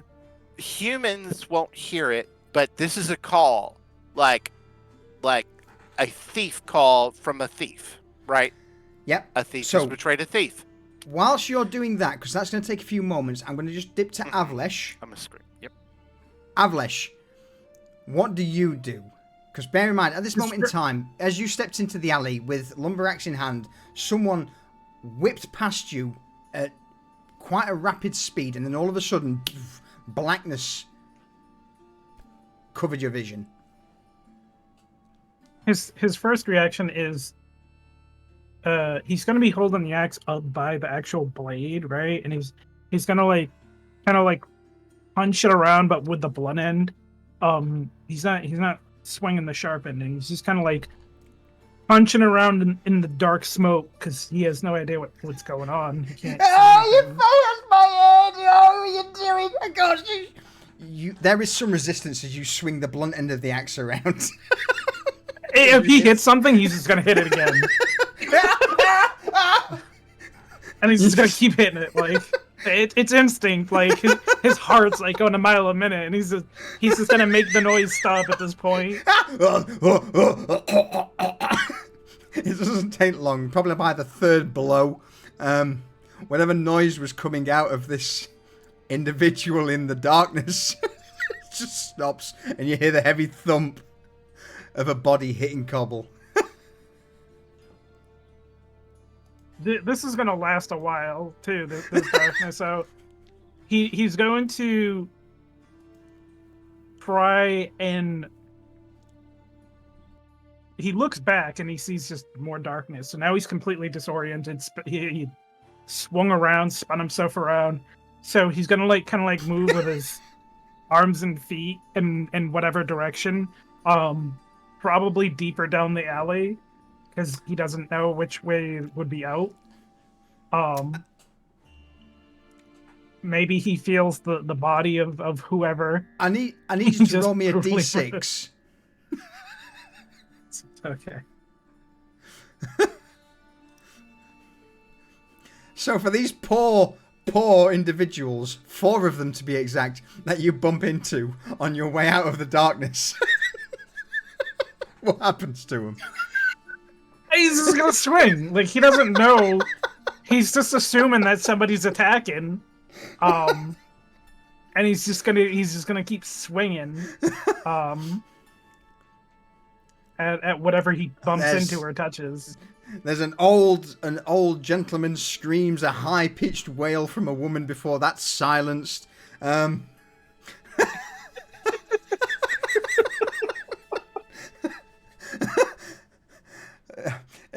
Eventually, as you butcher your way through another 4 individuals in the darkness, you reach the edge of the sphere, step out, and as immediate as it was, it goes from pitch black to bright lantern lit alley, and you can see everything. As you turn, look over your shoulder, it's almost like a wall of black. In front of you, clear as day. Well, clear as night, should I say. Avlish is going to look around and then look up. Roll me a perception check.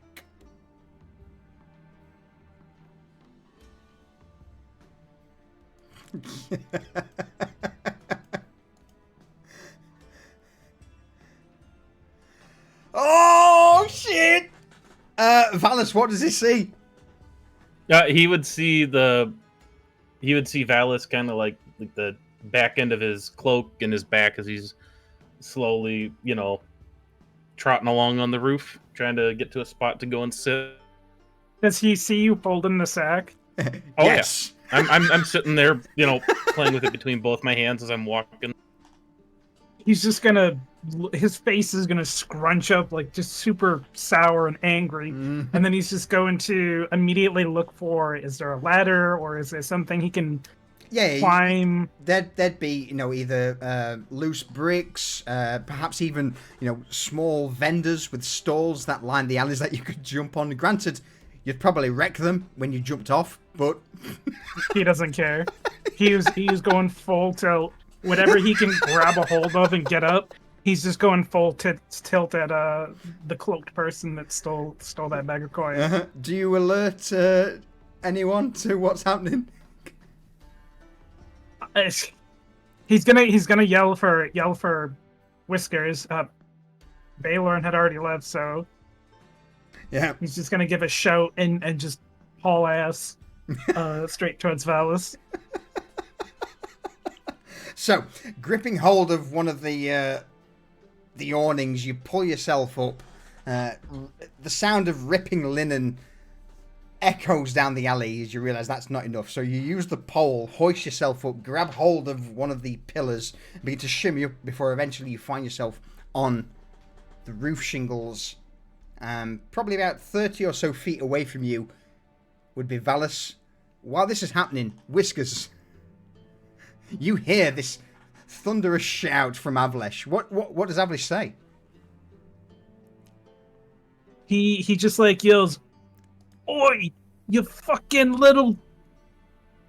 Would he know his name is his nickname is Whiskers? I believe so. Yeah, I think I've introduced myself as Whiskers to everybody. Okay, so he'd probably be like, "Oi, fucking Whiskers! What the fuck? Get over here!" So I once again dash. Yeah. I am still though screaming in a high pitched, and what I'm doing is I'm giving a description in a very loud voice that nobody can hear of this cloak that I saw of this man, thief to thief. Yeah. Hopefully to get the attention of others of my kind in the area to start trying to relay information, to use, if they'll help me to tackle this fucking, whoever it is, find this fucker that just stole from the thief. I don't know if that's going to happen.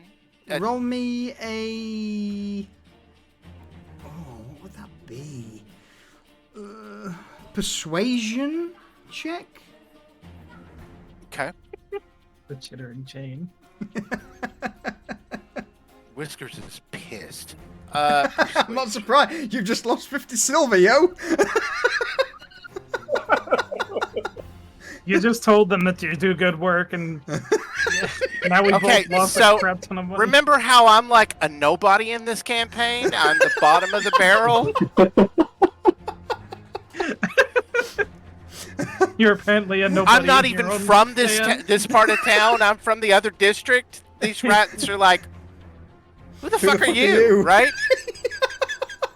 God damn it! All right. So I'm dashing two and not and a one. screaming off the top of my head. Just to clarify, And are you run dashing? toward him. Are you dashing down the street, or are you trying to climb up onto the rooftops as well? I don't see the rooftop stuff yet. He is dashing toward Avalish because that's what he towards knows. the sound of okay. So at this point, I would probably say that you begin to charge through the darkness. Roll me a d6. Oh God. Okay. As you're dashing through the darkness towards the sound of Avalish's voice, you end up bumping into and tripping over perhaps sleeping individuals. Let's go with that. Bumping into a few others before eventually you make your way out of the darkness. You bump into the wall a few times. Look up, see Avalish as he just darts over. I would imagine you'd see him just jump from one ledge to another as he begins to charge down toward the Carnelian Gate. Whiskers, you shimmy up one of the pillars. At this point, Valis, you're about 60 feet ahead. In fact, let's go 80 feet. About 30 feet behind you is Avalesh. Whiskers, you get to the rooftop and you can now see this black-cloaked individual running down the shingles away. In his grasp, a coin pouch. Avalesh close behind, smashing tiles as Pulling he's a bow and aiming for legs. Well, before you do that, Balon, you're a little further down the street, but roll me a perception check if you'd be so kind. Oh yeah, you're the one that can hear me. Let's see. 15. So, whilst not completely understanding Whiskers, you would certainly hear this annoyingly high-pitched chitter from down the way. And as you turn your attention down Market Row, you would then also hear heavy stomps. And as you glance up, you would see Avlesh on one of the larger rooftops jump across. I knew we were so dexterous.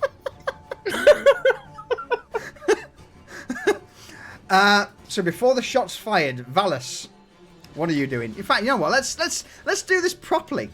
Gentlemen, roll me initiative. Roll initiative. Yes, I knew this was coming. Oh no. Yes. Oh my God, what a terrible roll. Someone's rolling privately. Oh, let me reveal those. All right.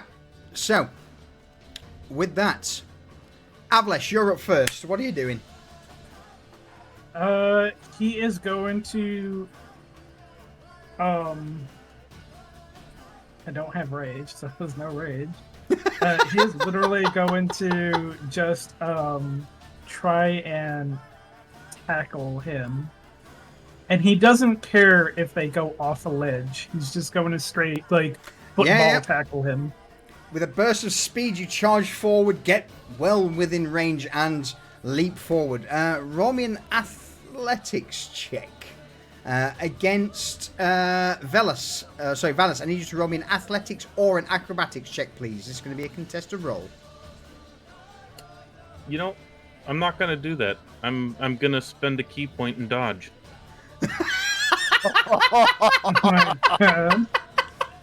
So, Avlesh, as you try and spear, throw it up if you've got the key point and the dodge thing. As you try and spear him to the shingles, Avlesh, for a brief moment, he just seems to twirl, pirouette almost, and you just smash into the slate, causing all of them to break apart and that's fine. That's all it. Yeah, causing various slates to break apart, drop down into Market Row itself, and you miss. Any bonus actions? He's going to spin on his heel and unsling his shield from his back. All right. So, with that, that then brings us to Valus. You dodge out of the way of the incoming spear from this rather large brute of a man, who is, in spite of his size, is keeping up with you, and that last burst of speed was quite surprising. Granted, you are very close to each other, within a couple of feet.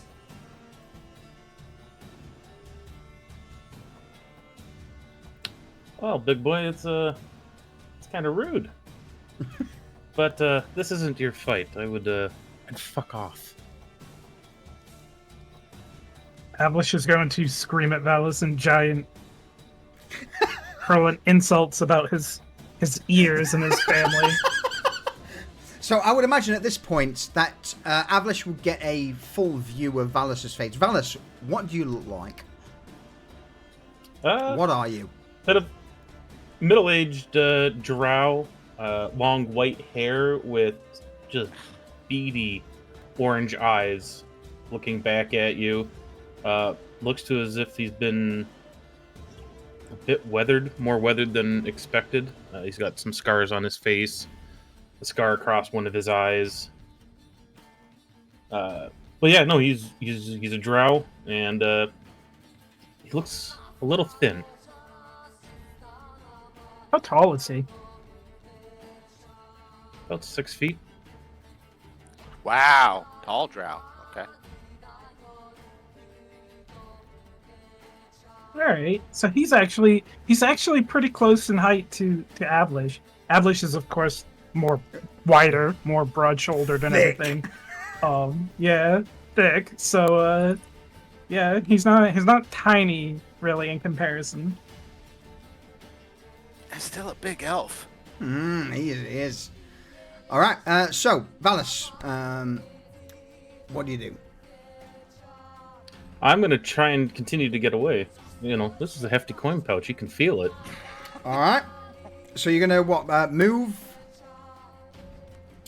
I'm going to back up and give Avlish a firebolt and then continue to back off.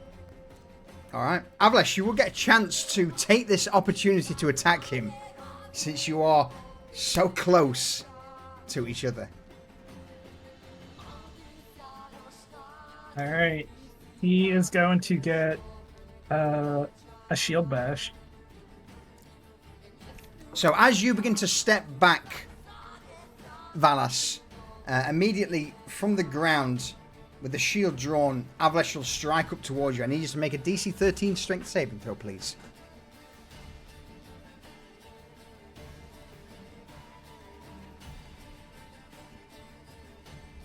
Theatre of the Mind combat, boys. This is something different. Oh, You're fine. spicy. You easily manage to... you would take a little bit of it. So roll damage, please, Avlish. As the shield connects for a brief moment, probably like the rim. So you would take half of 5. So you take 2 points of damage. What do you do as you, again, dive back? You can now continue and... He's going to outreach one of his hands, let out a little murmur, and a sparkle of flame, and then a bolt of fire is going to launch out towards Avlish. All right. Roll attack. PvP, let's go. What's your AC, Avlish? 17. Oh, what do you do as this bolt of fire comes towards you? So he kind of sees with the hand go out. He's not dumb. He knows magic when he sees it at this point. Especially having fought like those mages before. So he kind of like rolls his body in almost like a strange manner. Like he doesn't just hunker down. He kind of like rolls and puts his shield up, and the fireball like kind of like skims it and explodes and then like splashes off behind him.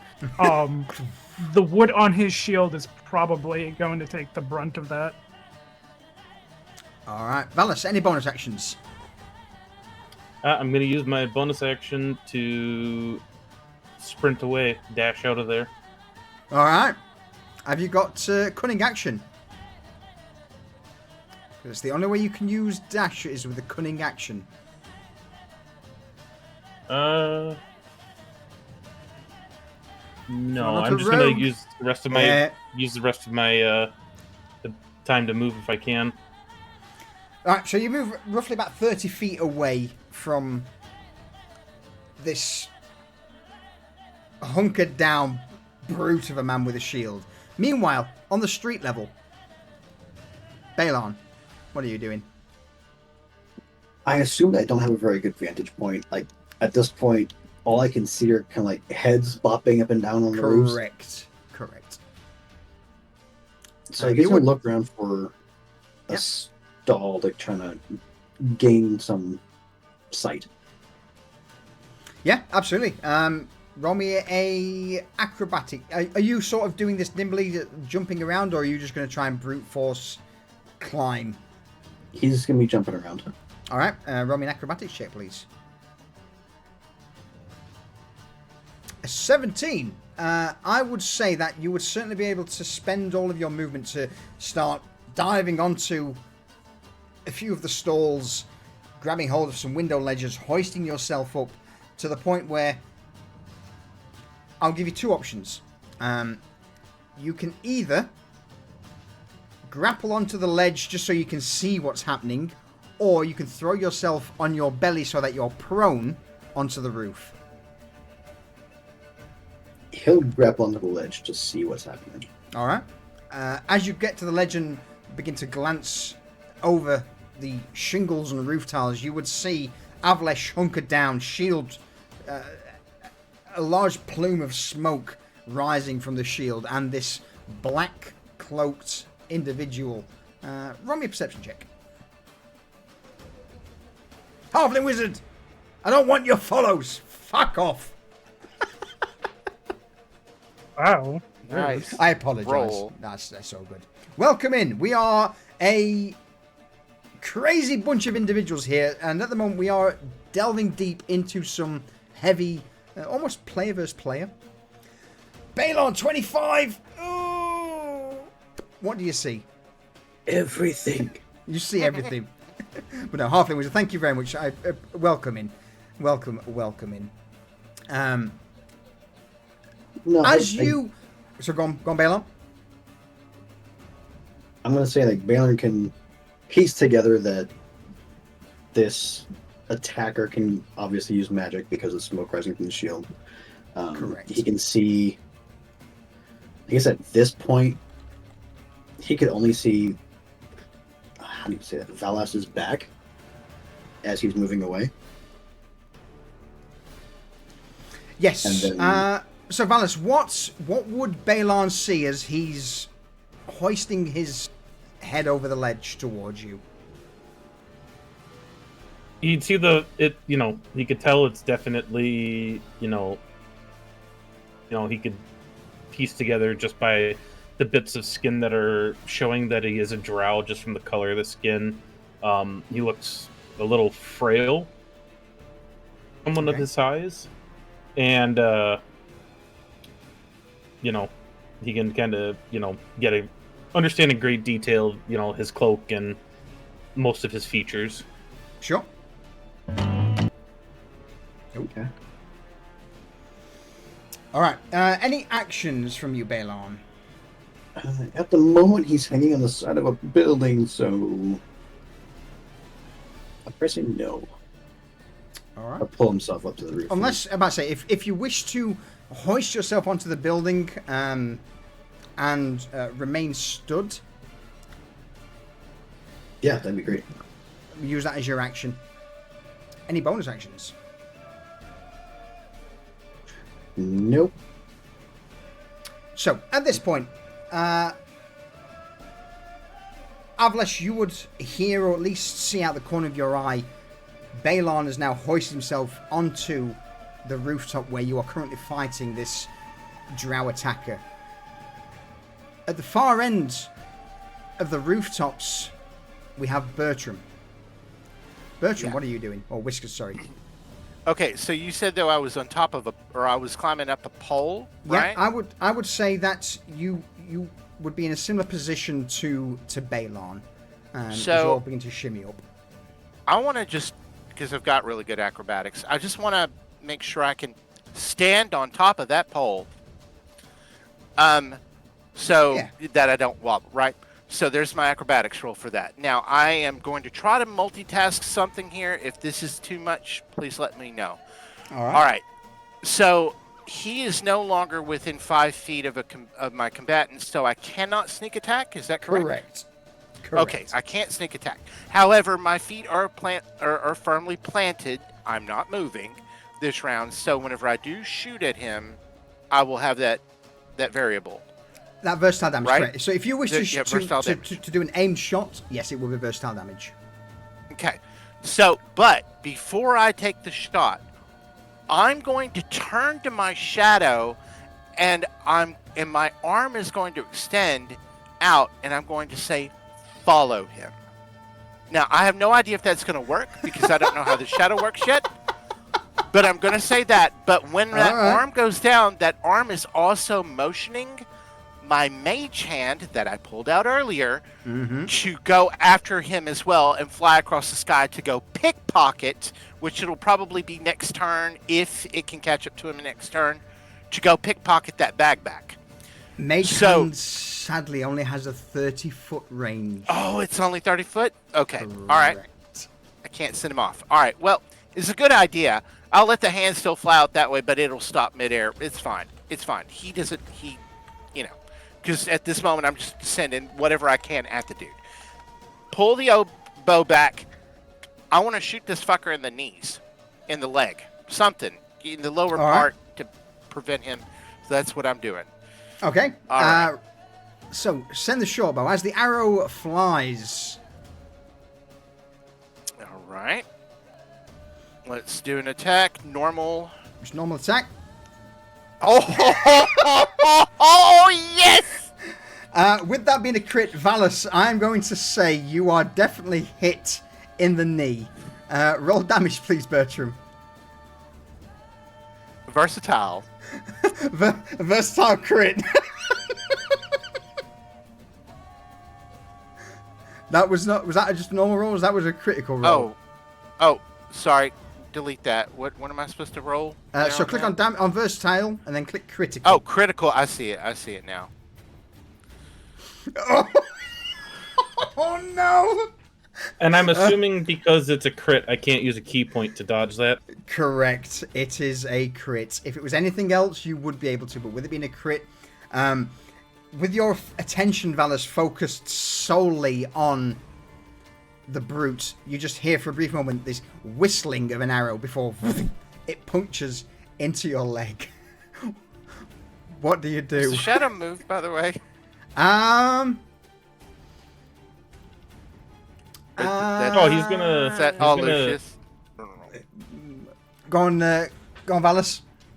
It's as the arrow hits his knee, he's gonna kind of roll forward from the momentum of him moving, and the coin pouch is going to kind of skitter off the roof out of his hand onto the street below, with Valus falling after it. Oh no! And a mage hand trying to come down but can't. All right, so Valus, as you're shot in the leg by this arrow, the coin pouch dives out of your hand, hits the shingles, and begins to skitter down before raining silver coins. 50 silver coins, to be exact. I hope you... Go on. I hope you can appreciate the look on Avalish's face as he sees that coin pouch just spill out all the sea. The eyes just opening up wide. The anger, sadness, and shock all mixed in there. I mean, I think at that point, we're probably good to end it on the combat. Yes. Oh, Because this is definitely the point where everyone's eyes, even Balon, you've just made your way onto the rooftop. You jump up, and it's at this moment where you just see this coin pouch whiz past you. The sound of silver hitting stone as it hits the shingles and begins to fall off the edge of the building. As he hears the coin, like, fall into the ground, he's going to summon Vermintide. All right. With the simple orders of gather the coins. God damn it. Let me Before do a roll. Before that happens, while you're doing the roll, I'm going to call a very quick break there for us to refill our glasses and grab a toilet break. I think it'll also give me a chance to catch up on chat.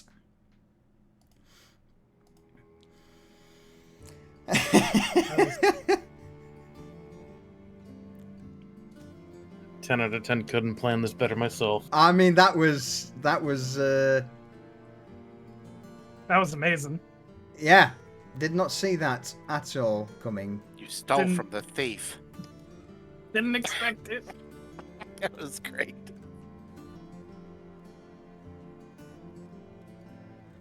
I can already see this is gonna be a great run with Alice.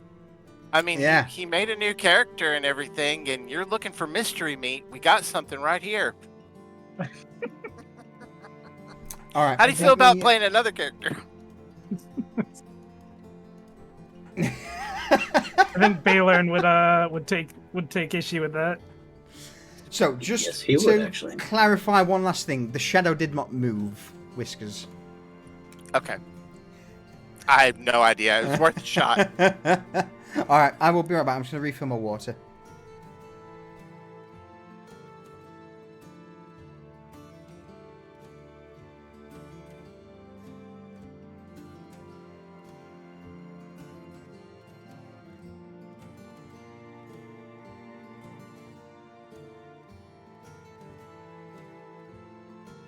We should organize a fight night sometime. Where we actually just, like, fight each other.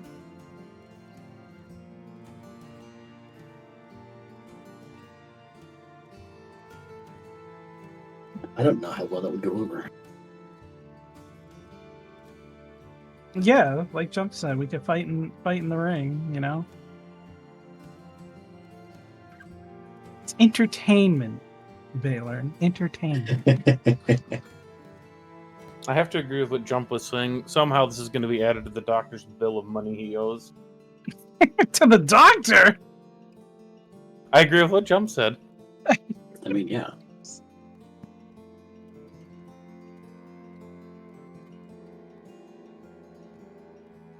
No, Jump, we don't know about the fighting ring. Yeah, I don't think anyone's mentioned it to Chronicles folks yet.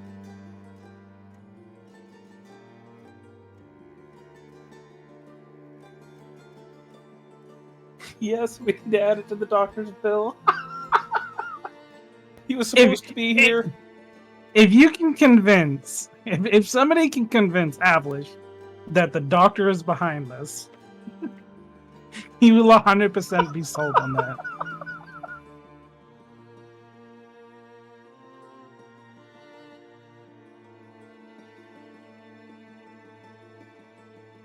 Oh my god. Poor Kareem.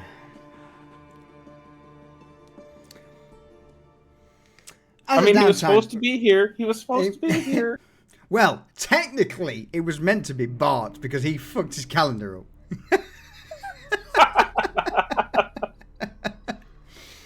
All right. As a downtime session, though, enjoying yourselves? Oh, yeah. Good. Yes. Yeah. Jump, that is good. All right. Are we all back? Are we all good? Think we're waiting on Whiskers. Alright, we'll give it another minute or two.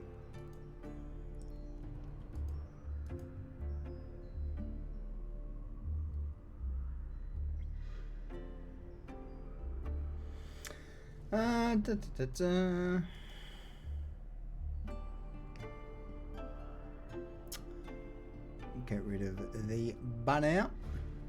Alright, since we're still waiting on Whiskers, we can grab him in a second. So, as we left off,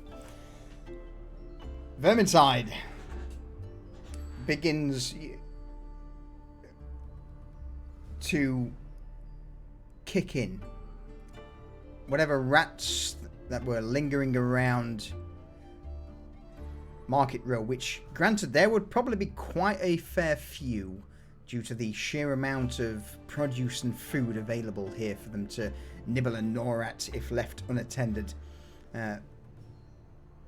begin to swarm.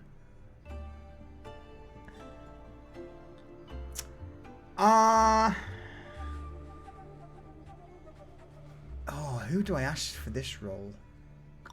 Who wants to be a... Go on. I do see kind of a downside to the way I worded things. Oh, really? Go on. I said grab the coin. I didn't specify which coin. Yes, that So is I have indeed unleashed mobster correct. rats. I am back. Welcome back. I'm going to ask Valus to roll this for me. Roll me a Fortress R Space 1D50.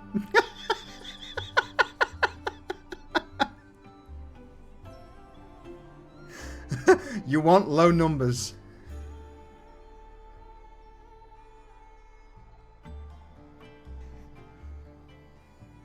It's as low as you can ask for. That's pretty good. Alright, so as everyone's eyes focus on this bag of coin as it splits, rips and tears, spilling its contents out down, they begin to rattle along the shingles and tiles of the roofs before falling down onto the street below. It's here where, as they begin to hit the street, the sound of silver coin raining from above causes a few of the vendors and customers of Market Road to start scrabbling, picking up coins. It would also be at this moment where the swarm of vermin begin to run out, grabbing coin left, right, and centre from any and all places. Balon, roll me a d6.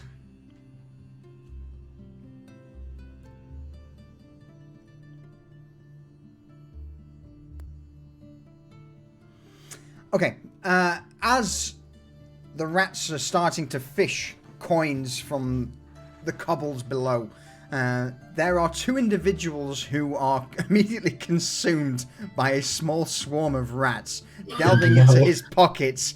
This is not just... these are vendors. Roll me a d20.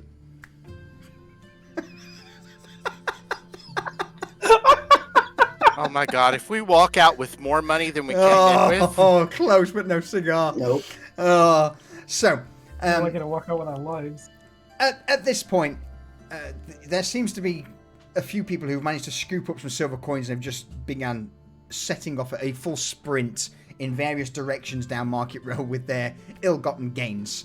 10 of the original 50 are supplemented into the pockets and hands of others, but as your rats begin to swarm over some of the stalls to the shrieks and screams, they would also recover 5 silver.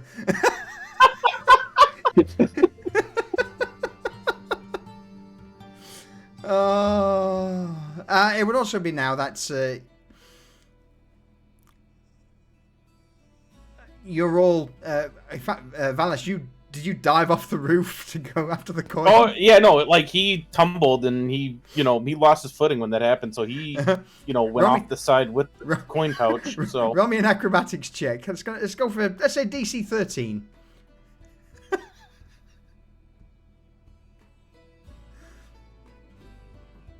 for a positive outlook. Smashed it.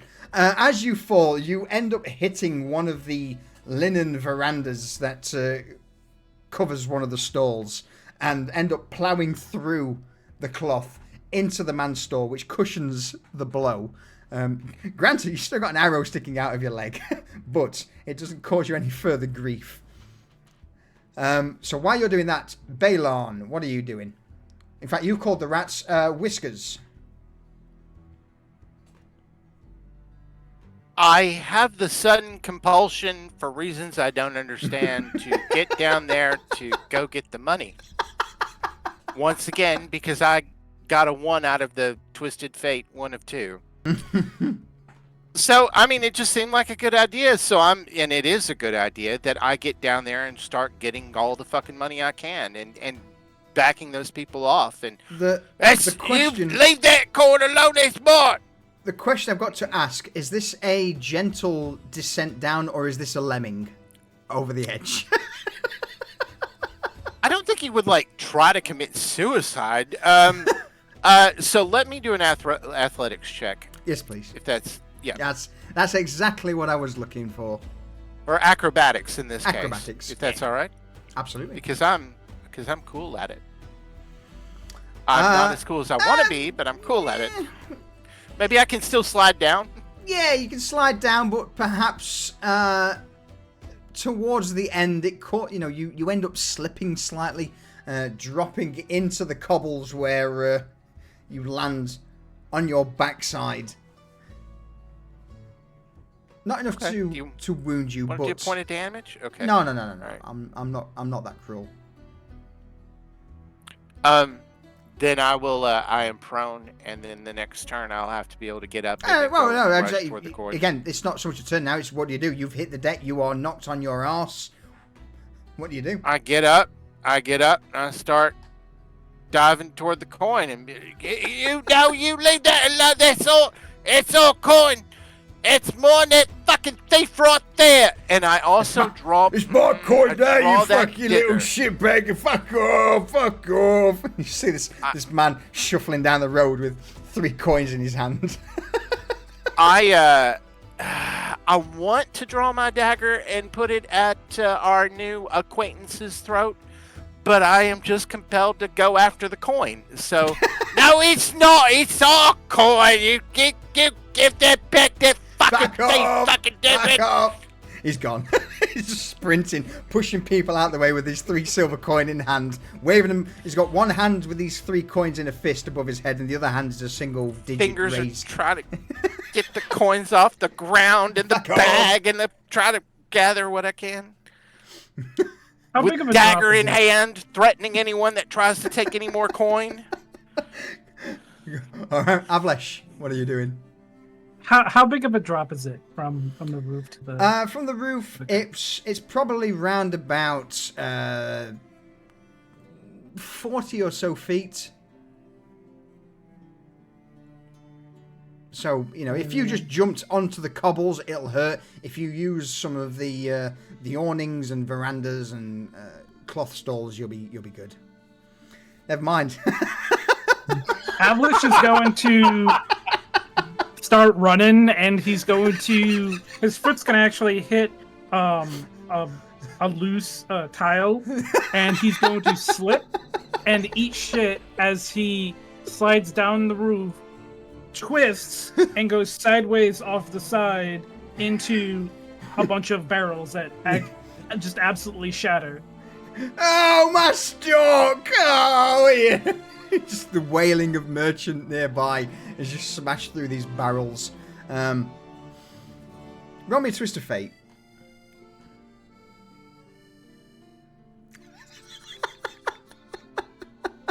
Sorry, what'd you say? Roll me a twist of fate, please. The little yin yang symbol. All right. It's not as bad as it could have been. You've crashed into several barrels of vinegar. Avlish is Pickled going to Avlish. stand up, soaked in vinegar. It just honestly makes him even more angry, and he's just gonna in the most booming voice he can muster, he's going to yell, "That coin is the property of the Folly." Roll me an intimidation check with advantage. Ooh, nice call, dude.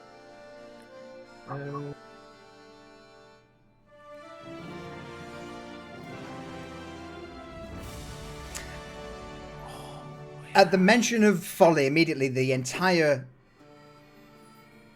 row falls silent and immobile. Everyone freezes in spot as they turn round, and Romier, what was that? What one guy made off with 3 coins? So Romier, Fortis are 1d7.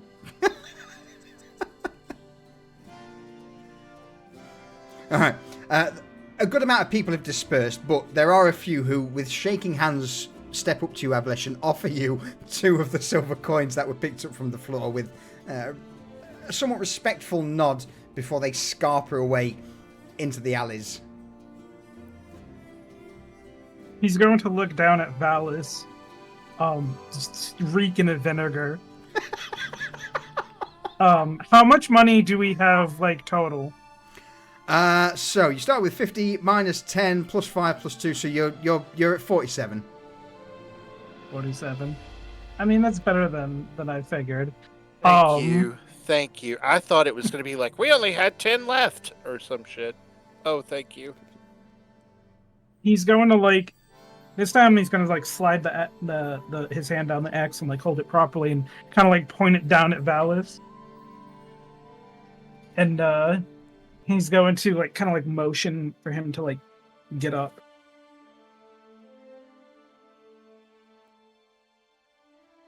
Valis will, like, slowly, and I mean, he's being a dick. He's gonna slowly get up, trying to play up the arrow in his knee and kind of, like, drag his leg, making it seem like it's worse than it is. I used to be an adventurer.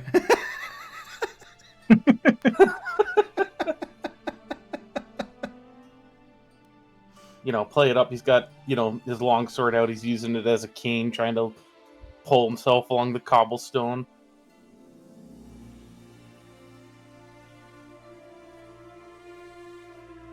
Avalish is gonna tilt his head and be like,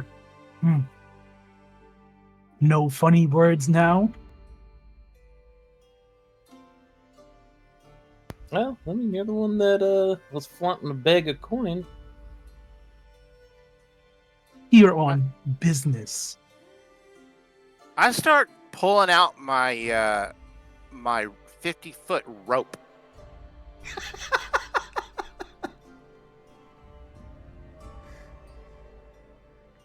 Valis,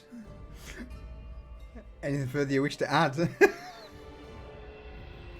Well, you're not going to tie me up. I can walk on my own. Not if I fucking put another fucking arrow through that goddamn other knee of yours. And I begin to, I mean, we can go into combat for this, but I'm going to attempt to fucking tie you up, prisoner.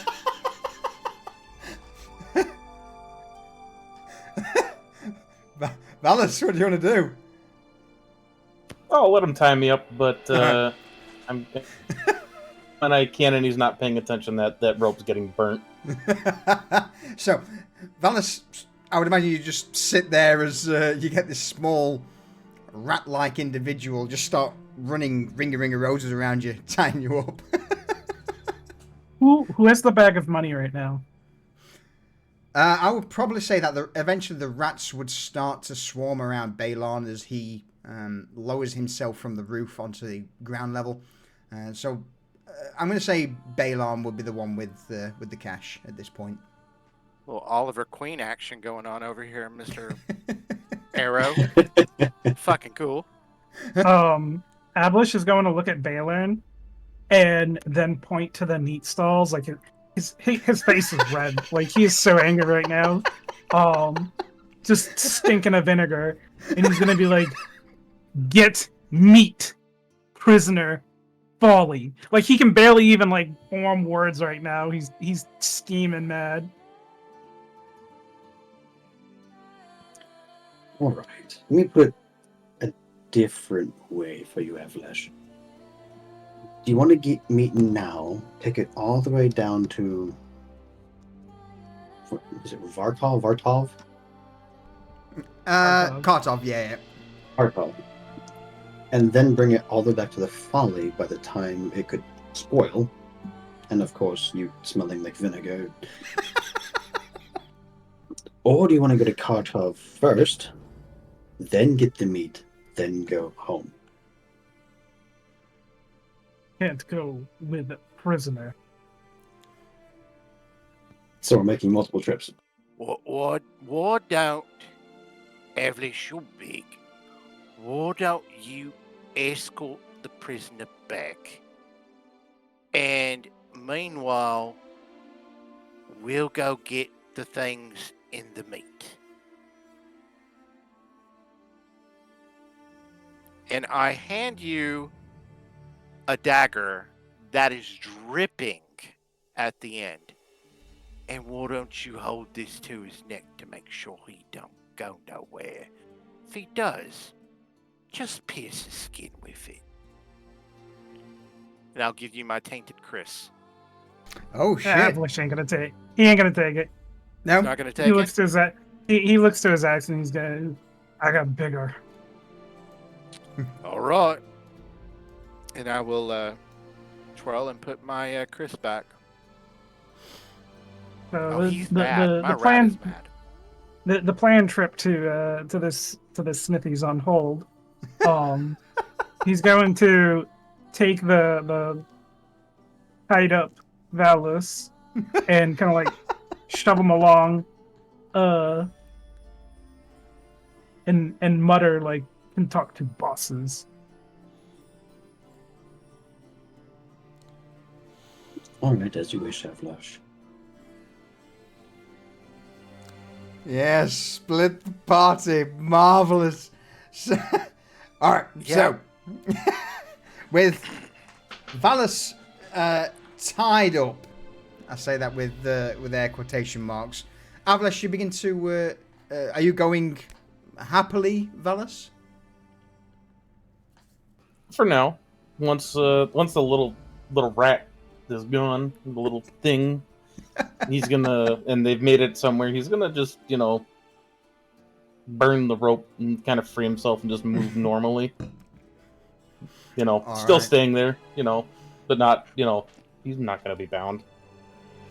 So, in that case then, we've got three different things. We've got Avlash and Valus heading back to the Folly to talk with Falco. We've got Balon heading to the Wooden Spike and then to Kartov for a little bit of smithy. And last but not least, we've got Whiskers with the...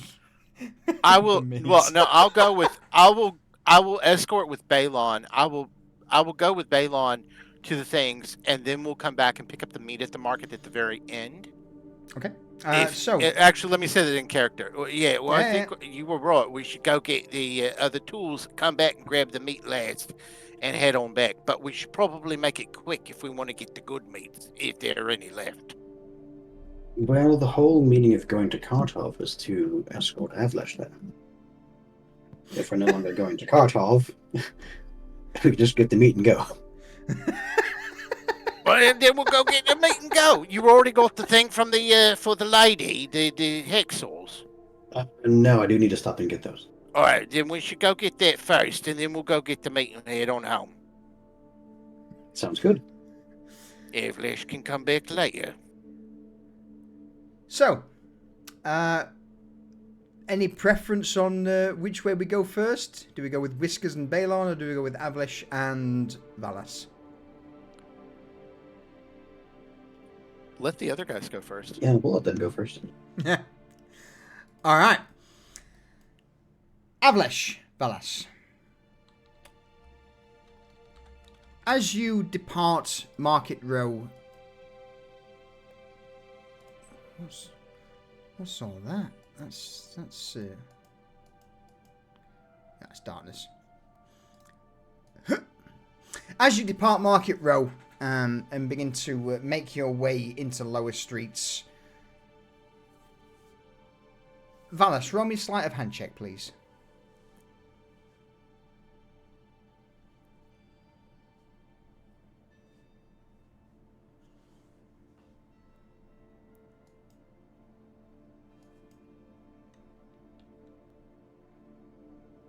Alright, that smashes Avlesh's passive perception. And so with a quick flick of your hand, like a line of flame just erupts up the rope behind you and just falls away. I guess you're just walking alongside him now.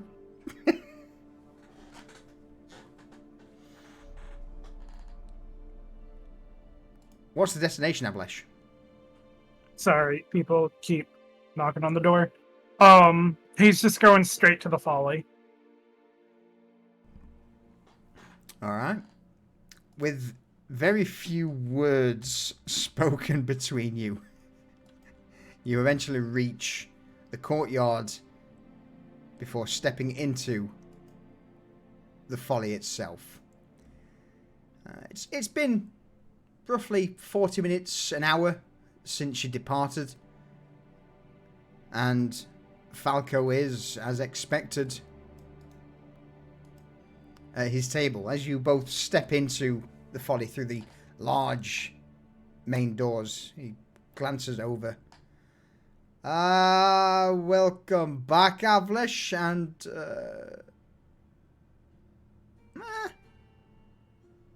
you're back early. Where's just kind of like shoves Valis in. That's not the meat I was expecting. Thief stole money. Well, like all of it. He just kind of gives a shrug at that. Balin recovered. Getting meat. Right. And you sticky-fingered piece of shite, who might you be? Falco's going to lean forward, rest his chin on his hands as he looks towards you, Valis. Oh, well, you can call me Valis, but you might want to teach them better to hide their shit instead of flaunting it around in Market Row like it's something to be proud of. Oh, roll me a persuasion check.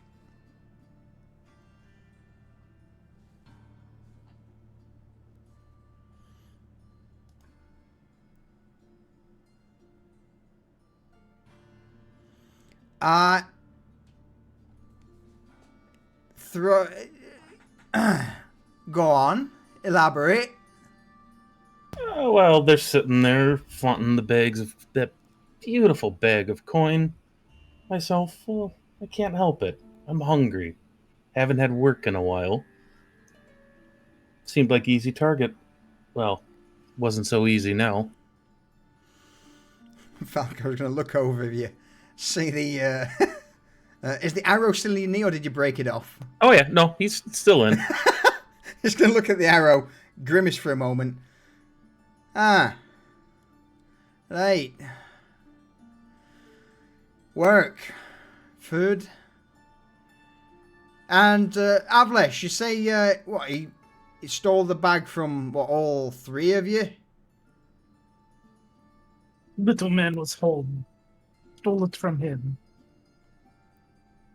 And you didn't think to, I mean, I guess, all's well that ends well. You got the coin back, right? And they're sorting meat, yeah? Yeah, Falco would just have this horrible stench of vinegar wafting off of Avlish. It literally fills the whole room at this point. And it's actually probably dripping a bit off it. Yeah. Oh, God.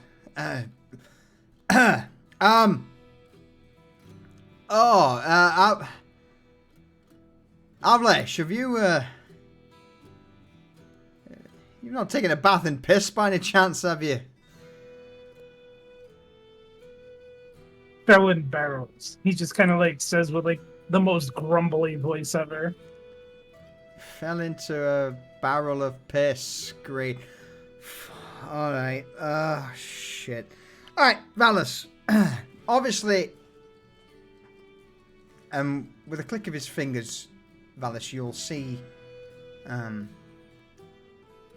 couple of individuals just pipe up their attention towards you.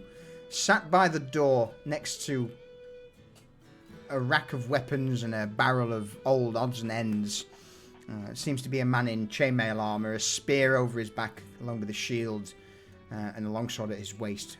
You would also see another larger gentleman and someone who's a little more wiry, who were guarding the door, also step in. So, our potential little thief. You've done yourself a big favour in saying that, you know, you want in work and food. I can offer you that. But I obviously can't overlook the slight that you've stole from the folly. And, well, to educate you, who I guess are not exactly from around here.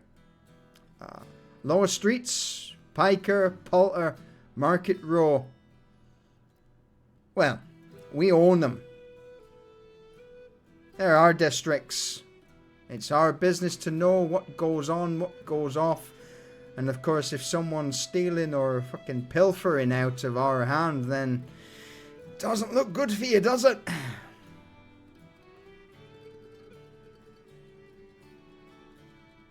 If you say so. Now, I'm a somewhat educated man. I know how the streets work, and I know what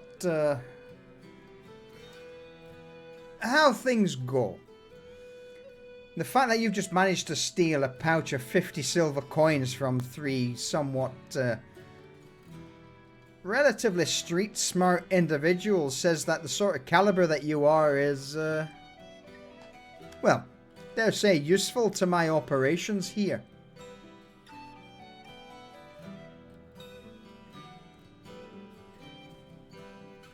Go on.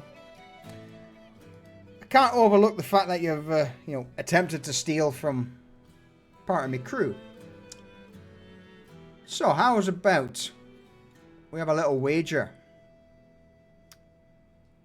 You work for me for a little bit. Odds and ends, few odd jobs here and there. Mayhaps a little bit of sticky-fingered business. In response and return, I give you board, I give you food, drink, and after you've done a few jobs, aye, there may be some pay involved.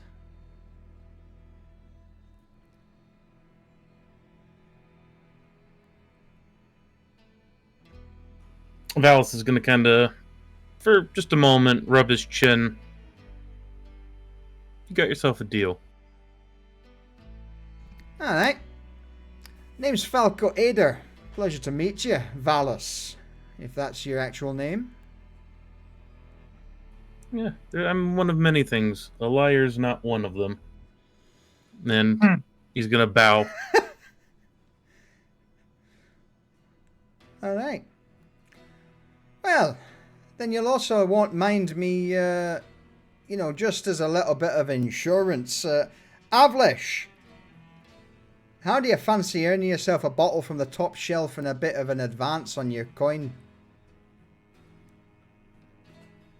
He just kind of looks at Falco and nods. Perfect. You're going to be the eyes and ears, a little fucking guard, well, say not so much little, but a big guard dog to our new, and he'll look over you, Valus, our new drow friend here. I want you to get to know him like the back of your hand. Every move he makes, I want you there. Every fucking time he goes for a shit, I want you at the door. Until, you know, we can make sure that he's not, is those little sticky fingers of his aren't going to yeet any more coin out of our pockets.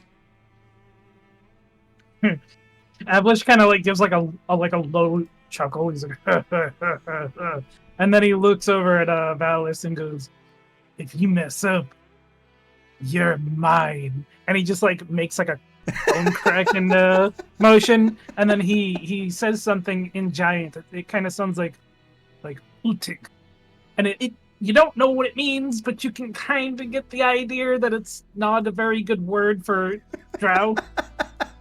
Probably very nasty terminology. Valus would reply in Elvish, "Careful, sometimes what you eat burns you."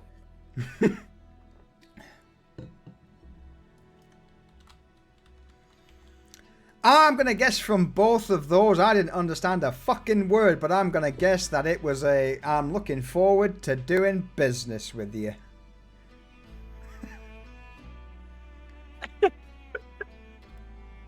Now, one thing I will say, Valus, is, do your fucking research on who we are here.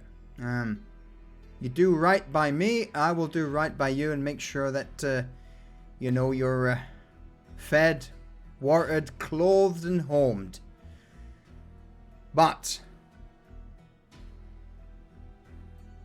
one other thing I'll say is that if you fuck us, well, there are fates worse than death that await those who screw us over. But I'm not one to go into the old nitty gritty and start, doom-saying, but I like to deal with people a little more jovial. You scratch my back, I scratch yours. Things move swiftly, nicely, smoothly, and easily. I just want an easy life. If you can provide me an easy life, then I will provide you with everything that you could want and more. Ain't that right, Avlish? He just kind of like looks over at Falca and thinks a moment, like sure, he's almost died like 4 times in their employ. He's been smashed. He's been cut. He's honestly been eaten. Well, bits of him have been eaten. He's eating himself. He's eaten himself. There's been psychosis involved. His dog is missing. But ultimately, he just kind of like gives like a little nod with a faraway look on his face as he kind of takes stock of his near-death experiences and honestly strange eating habits now. He's really aching for like just a bloody raw steak. Look, do me a favor, Avlish. Falco will open the drawer below the desk, take out a key, and wave it in your general direction. All of the top floor is currently taken. In fact, no, we've not cleared out Chad's place. Second floor, 4th room. If you could show that to our new associate Valus here. And then once you've done that, do me a favor.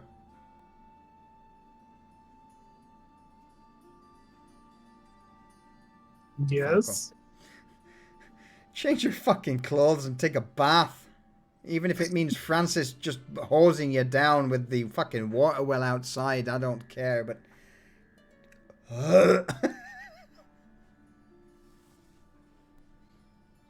He makes a face and kind of like nudges Valus along.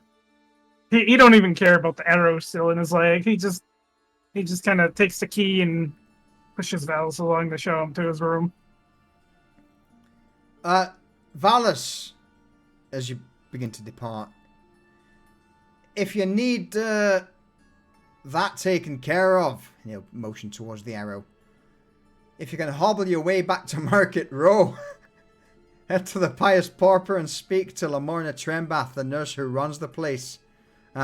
Say that Falco from the Folly sent you. She'll see you right as rain. Understood. He's gonna reach down, break the arrow, and pull it through the rest of his knee with the broken arrow, and just head up to his room.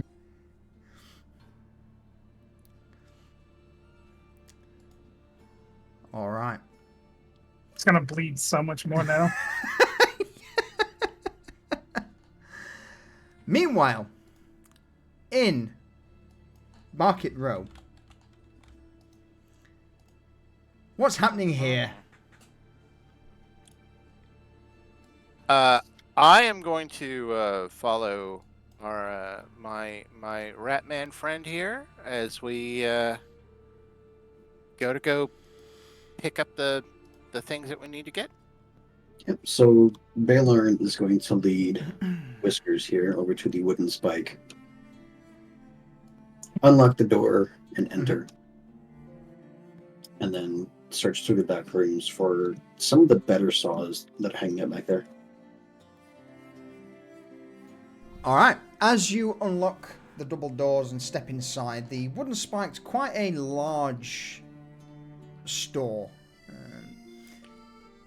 There does seem to be a lack of basic materials here at the minute. It seems that it's been cleared out. Most of the tools have been vacated, but at the far end of the room, on Dwen's workbench, there would be a shelf that houses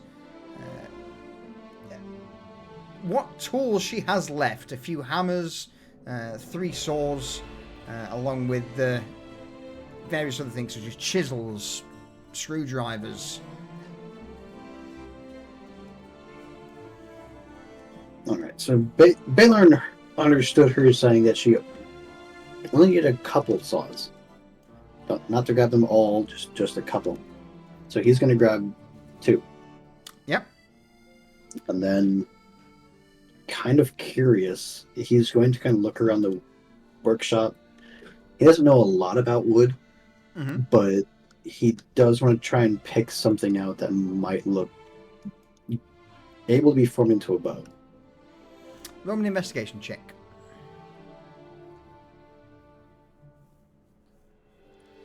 Followed by an insight. So while you're doing that, Whiskers, what are you doing as Baylon steps into the wooden spike?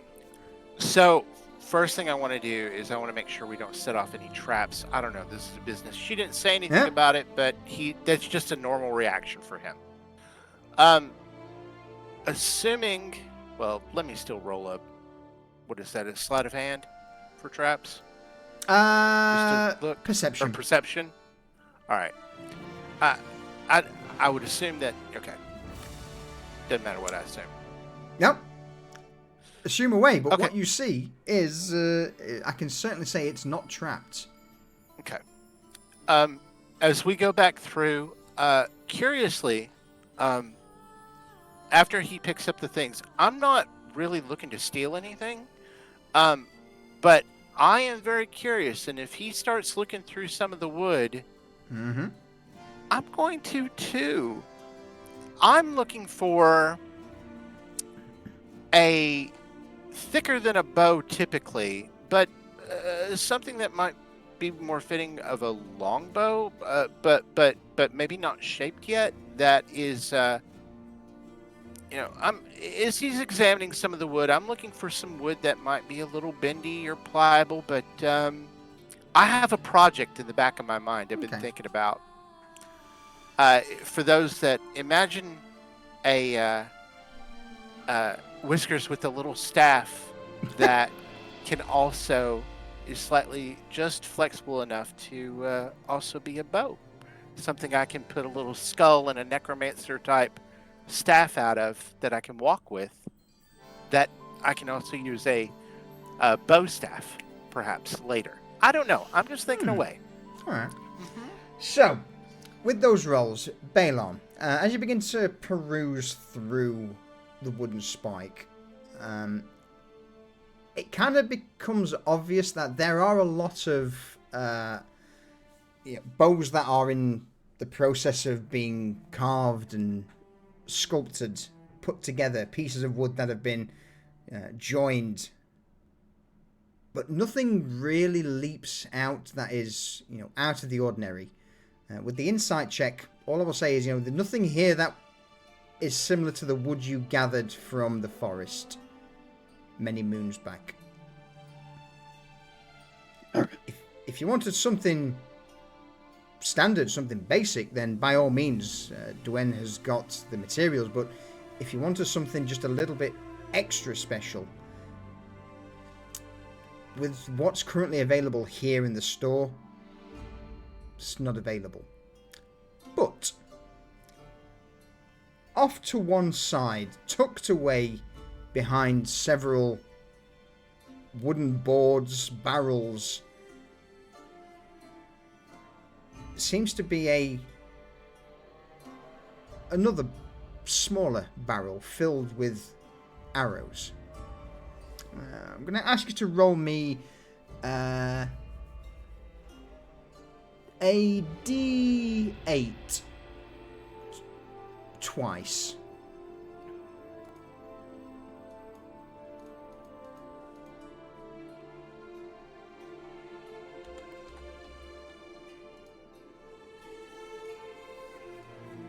And the second one? I was a 1 and a 4. I rolled 2 at Oh, it was a 1 and a 4. Okay, sorry, I thought that was... Alright. As you begin to search through, the vast majority of the arrows are just your standard. One of them seems to be almost like a prototype, or perhaps a badly forged arrow. Blunt. A blunted arrow. You get one of them. Blunted arrows, a heavy-headed arrow, doesn't typically damage as much as a normal arrow, due to the fact that, again, it's not sharp and pointy. But it would deal bludgeoning damage, -2.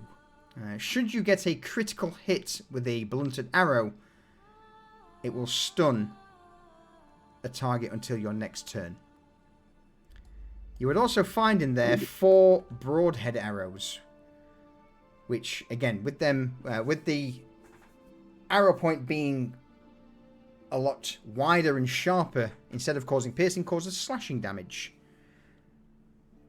And on a critical, would cause the target to bleed, which basically does 1d4 slashing damage for 3 turns, unless they try and pull it out and, bandage themselves. Those would be very useful. Whilst you're currently firtling through this barrel of arrows, Whiskers, there would be a multitude of different staves scattered around the wooden spikes of various lengths. Some almost like a 10-foot pole, others 6 feet, 4 feet. Again, you would get the impression that nothing here seems to be made out of any rare woods or, uncommon items. The vast majority of things do seem to just be basic hewn lumber. Right. I'm not you could trying to get anything here. No. Okay. But, I've just got an idea in my head yeah, for a long but term. It would certainly give you an idea that, glancing around the room, Dwen is a very talented carpenter. Anything made of wood, she would be able to turn it into a work of art. Provided the right materials, she would indeed be able to produce something that you wish. That's interesting of a multi. Does she have any arrow heads laying out as well? I know I was looking at arrows with different heads on them. Does she have anything like this is gonna sound dumb. I don't know. So good? No. So as the player, when a poison arrow is made, can it be like a ceramic arrowhead that is filled on the inside with some sort of poison, so that whenever it hits the object, it breaks as it pierces into the object? Roll me an intelligence check. It's a normal intelligence ability check. Sure, because I don't know how that works. Oh, I'm dumb. I'm super dumb. Yes, there are arrows that can do this. Whether it's made out of glass, ceramic, or other ways and means, you're not sure. But perhaps someone may know. You don't. Right. But yes, there are those sort of arrows out there. But what exactly they are, you don't know. Yep. He's thinking about poison arrows. Like, yeah. Wonder how they do that. How do they get the poison in the arrow? instead of me sitting there dipping before I fire. You know, that's what he's thinking about, having something like that. All right, yeah, I'm just looking at. Yeah. He's just looking around. Yep. Yep. I wish I could give you more, but No, that was a critical fail. I mean, come on. Yeah. I'm lucky. Is that an arrowhead? I've not seen one of these before. You use arrows all the time, but I've not seen what? How do they make these things? Right? How do they do these? All right, thank you. Baylor, I'll be quiet now. There is a small forge in the corner. Not not by any means able to mass produce. It's not a true smithy that Dwen runs. And again, hence why you don't find many arrows here. She is not a smith by trade. It's just something that she does, perhaps as a hobby or just as a supplement. So she has the means to make small things such as nails, arrowheads, but the forge that is in the wooden spike is nowhere near enough to craft armor or make bladed weapons. I got you. All right. He's going to just gather the saws, gather the arrows, and then start heading out towards the door. He's going to tell Whiskers to basically to come on. Right. Hurry up and get out of here. Yeah. Now we'll follow him out. Make sure we relock the door. Right. Right. Then, as they close the door, she's going to relock it. Looks like she's pretty good at what she does there. She does some good handiwork. She does, yes. And these arrows are giving me an idea to talk with the blacksmith in Kartov about. So my thought is we're going to get a large amount of cheap meats and a little bit of better quality meat, and bring that back.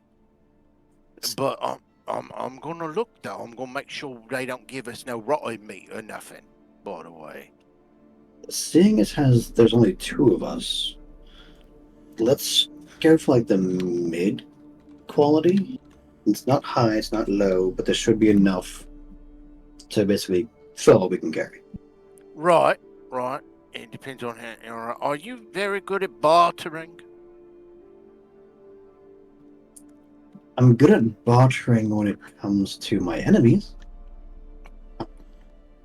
Other than that, no.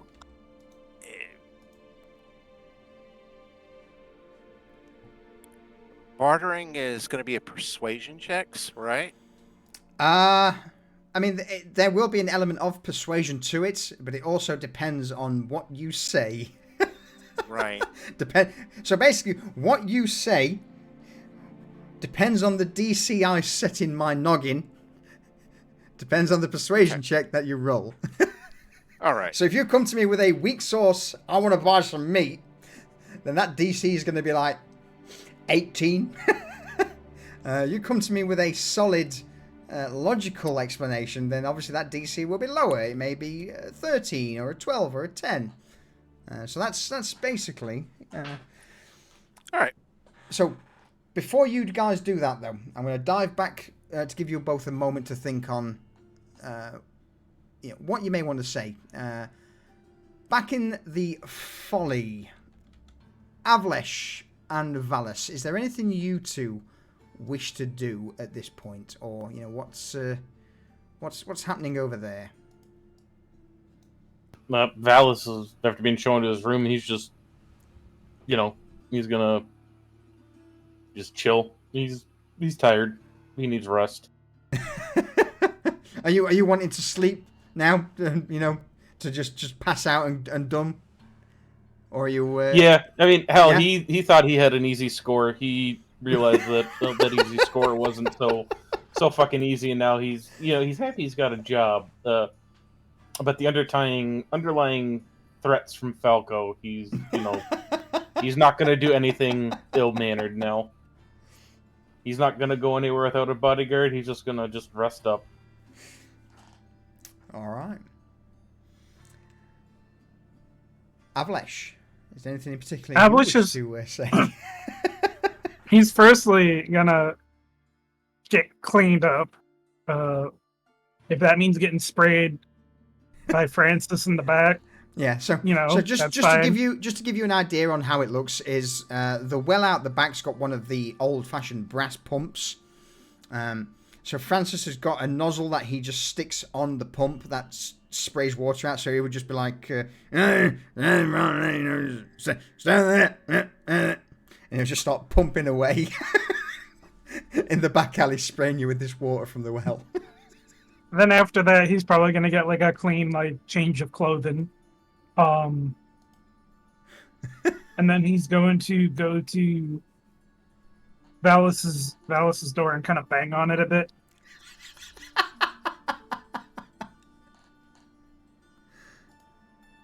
Valis will open it. Just bring in the courtyard. He's going to shove some. They're not really makeshift, but he went and got some cut to the proper length and everything, bandages from the storehouse. Yep. He's just gonna shove a few in Valis's chest there and kind of give him a dirty look and be like, fix leg. He'll take the bandages and as he's, walking back in an Elvish, he's just gonna be fucking prick. He's just helped you. Oh. He's gonna mutter something about fucking pointy ears and kind of shuffle off and I don't think they're gonna go to cards for this, so maybe we can handle that after session. Absolutely. Pretty much. Yeah. I think Balin wanted stuff there, so we could probably both handle it at the same time. Perfect. That's not a bad shout at all. That was, to be honest with you, what I was probably going to aim for is the content things will wrap up towards the end of the session. But yeah, anything further you two wish to add?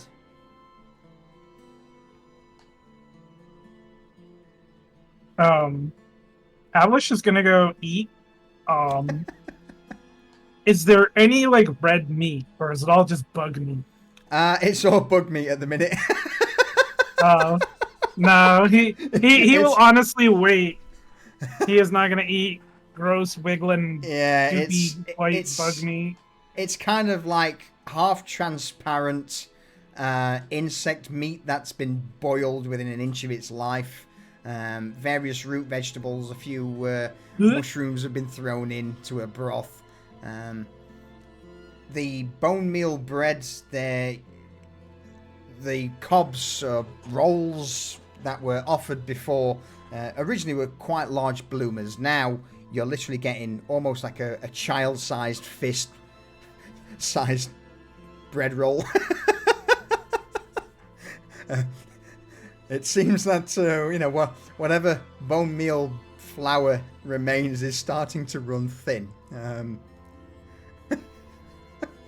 So yeah, it's better than most places out in lower streets, but it's still basically insect soup with a tiny piece of bread. Yeah, he's gonna wait. He's gonna wait for the others to get back. Until then, he's probably just gonna sit down in the folly and drink with some clean clothes. His hair is still soaked. I wouldn't say soaked, but it's still fairly wet. Yeah. He's just got like a linen regular shirt on and pants and boots. Excellent. One thing I will say that you would notice if you're spending time in the folly is the large form of Skarn, the Dragonborn who typically basks in front of the fire or sits reading books, is still absent. He is still not returned from whatever task he was set a few days back. He actually remembers the task he was set on. He's gonna actually ask Falco about that. If Falco's there, he's gonna mention if Skarn ever came back from his mission in what district was it? Polter. Polter district. Mm-hmm. I think he had to deal with some of the gangs there. Correct. Francis fucking hell. Falco is going to arch a brow, look over towards you with a bit of an expression. No. Actually, that raises a good fucking point. What time is it? Late evening? When, have you seen fucking Big Boy Shaq's around by any chance? If you do, when you go back, just tell him that I want to see him. Because he's also been fucking... Him, Scarn.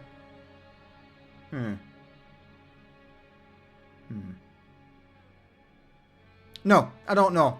I mean, it was a fucking easy job. He shouldn't have taken too long, so fuck knows what's going on there. I may have to send someone out to find him, actually, or see what's going on.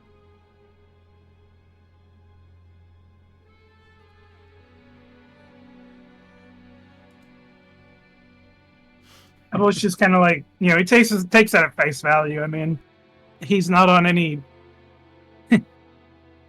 he's not in any shape to go looking for Scarn by himself, so he's probably gonna like give a look over his shoulder at the Cleaver Hagsbane and just kind of like quietly drink his watered ale. I mean, the ale's still pretty decent. It's just the soup that's shit currently. Nah. As soon as they come back, though, he's literally just gonna grab a piece of red meat and eat it. He will eat it raw. Well, let's see if they actually get some red meat, shall we? So, with that said, back in Market Row, having locked up the wooden spike, Balon, Whiskers, you depart and begin to head back towards the butcher's market. I agree that we should buy more medium meat, but at the same time, there are a lot of people that are going to be coming in and out. I think we should buy more better quality meat than we would have before because it's just the two of us. But the most of it, like 3 bags, if we both carry 2 bags, it might be best if we get 3 bags of the lesser quality, as much as we can get of that sort of thing, and then 1 bag of nicer meats, not the nicest, of course, because it's not just us, it's all the patrons at the tavern, and if we come back with enough for like 1 big ass meal or 2, and haven't given us half a gold, they gonna be pissed.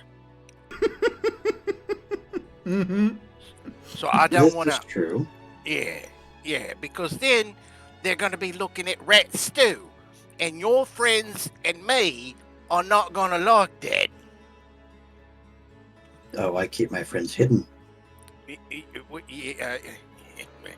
You know what I mean, though. Yes, I do. All right, we can go for a majority of the lower quality meats. But I got an idea. So, if we go in and we start looking at one of these butchers, and then we go look at one of the other butchers, and we just look around for a bit, we can maybe start a bidding war if we let them know that the Foley is looking for a steady supply of meat. And maybe they might want to give us some of their better meats and have them go talk to Falco about a steady supply. Maybe not much, that's up to them. But it just might get them to want to work with us. What do you think, eh?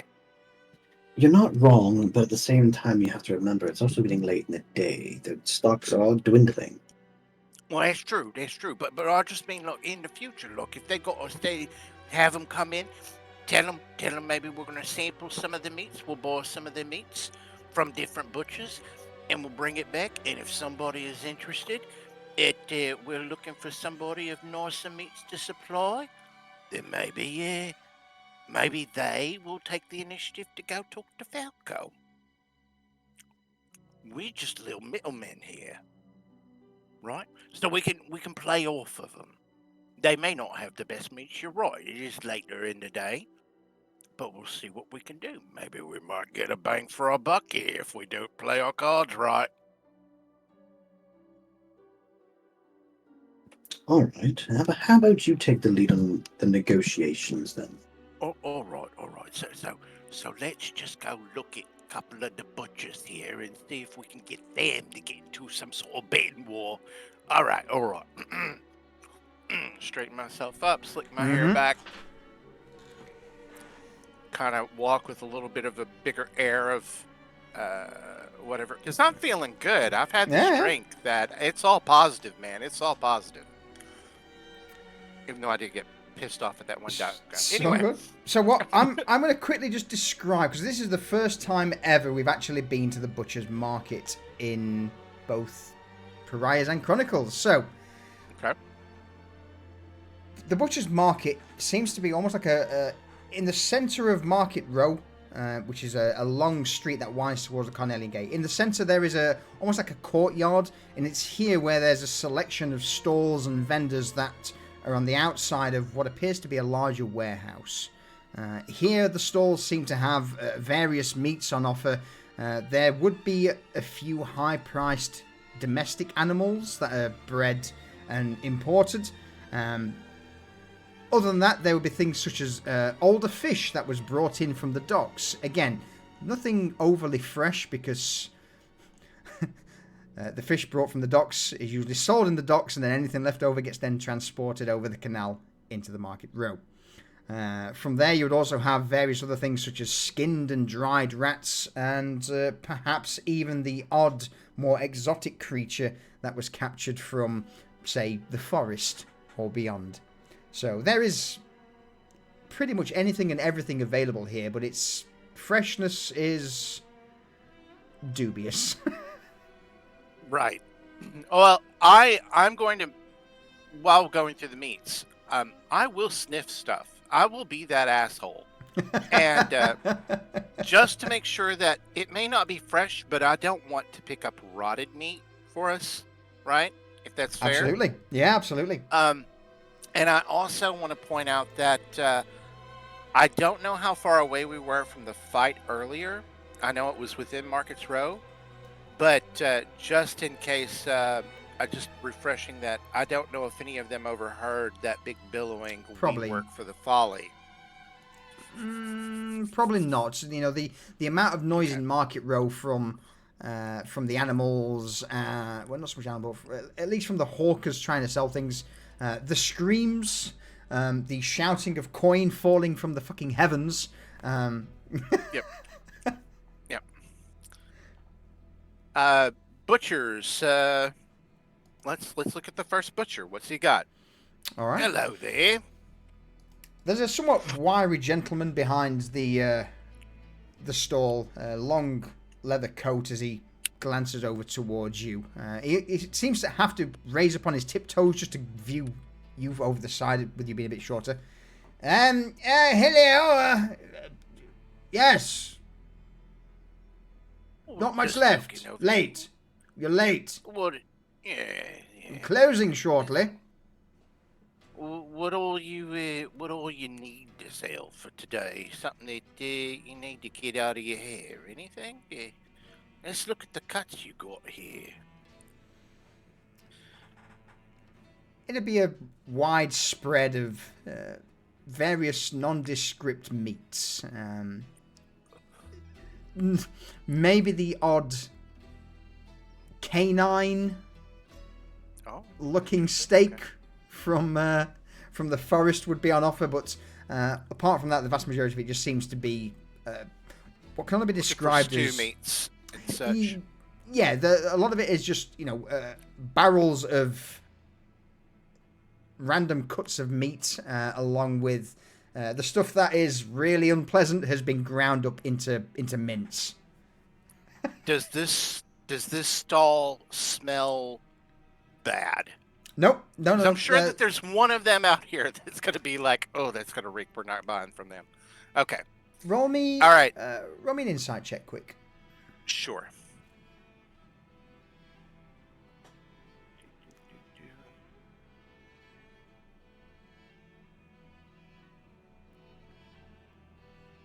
There it is. So, one thing you would notice is that where the meat market is, yes, there are a few stores and vendors that sell meat on Market Row, and some on the outskirts of the meat market, but there seems to be a hard divide in cobbles around the area that the meat market owns. And it's here that the stores, even if the individuals running the stalls seem to be of ill repute and a little bit disheveled, all of the meat within this designated perimeter, this court, this market area, seems to be of high quality. You get the impression that those that are selling in the butcher's market have to abide by certain rules. Okay. But yeah, some of these people might look a little Sweeney Toddish. Mm-hmm. Okay. All right. You're closing shortly. All right. And look over. How close is the next the butcher? Because I see some decent meats here. What have we got over on the other butcher over there? As I'm looking around. Basically, anything you can imagine. Okay. It would all be available here. Okay. I wanna find somebody with some of the fish.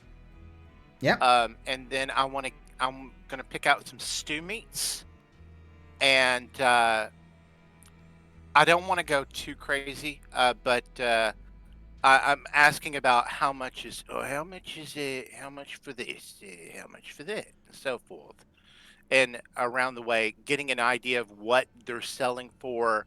Yep. Who's selling for cheaper, who's trying to outdo the other, because I will try to play off of them to see if I can get multiple people like, no, don't buy from him, sort of. Mm-hmm. If that's going to happen. There would be. Roll me a. Oh, I guess it's going to be stealth, just to be, deception. Roll me a deception check, please. That's Whiskers. a good roll. Okay, yeah, we'll do deception. That makes sense. Even though how do I suck at deception? But we'll do this. Rayvon! Still good. Goddammit! Thank you for those 5 gifted subs, buddy. I appreciate it. A 17. All right. Not a bad roll. Not bad. You do manage to start playing off a few of the vendors. You get the impression that a lot of them want to go home at this point. Or if not home, they want to be done for the day. So the prices start to lower and lower and lower until eventually. Let's go. As they lower down, I'm gonna, and as I actually start to get ready to call that bid, I will mention to them, all of them, so they can hear. This meat here is going to the nice tavern back way in the town. Place, maybe you heard of it, called the Folly. They're also looking for perhaps maybe a butcher that can bring in some supply of meat from time to time. No, I'm not saying I'm hiring anybody, but maybe if you guys might be interested, for a little steady flow of coin, maybe you might want to go there and talk to them as well. It's at that moment where a loud booming voice rings out from the actual warehouse itself. A rather rotund man steps out. A large meat cleaver. Large, not as big as Chud's. Steps out, glances around. What's this I hear about the folly sort of muscling in on my business, eh? Where are you? Oh, what? You said that. What? Oh, I said it, and we're not trying to muscle in on your business. We're trying to make business with you. Then I'm the one you want to be speaking to. And he points this giant cleaver towards you. Almeida, Master Butcher at the Butcher's Market. Who are you?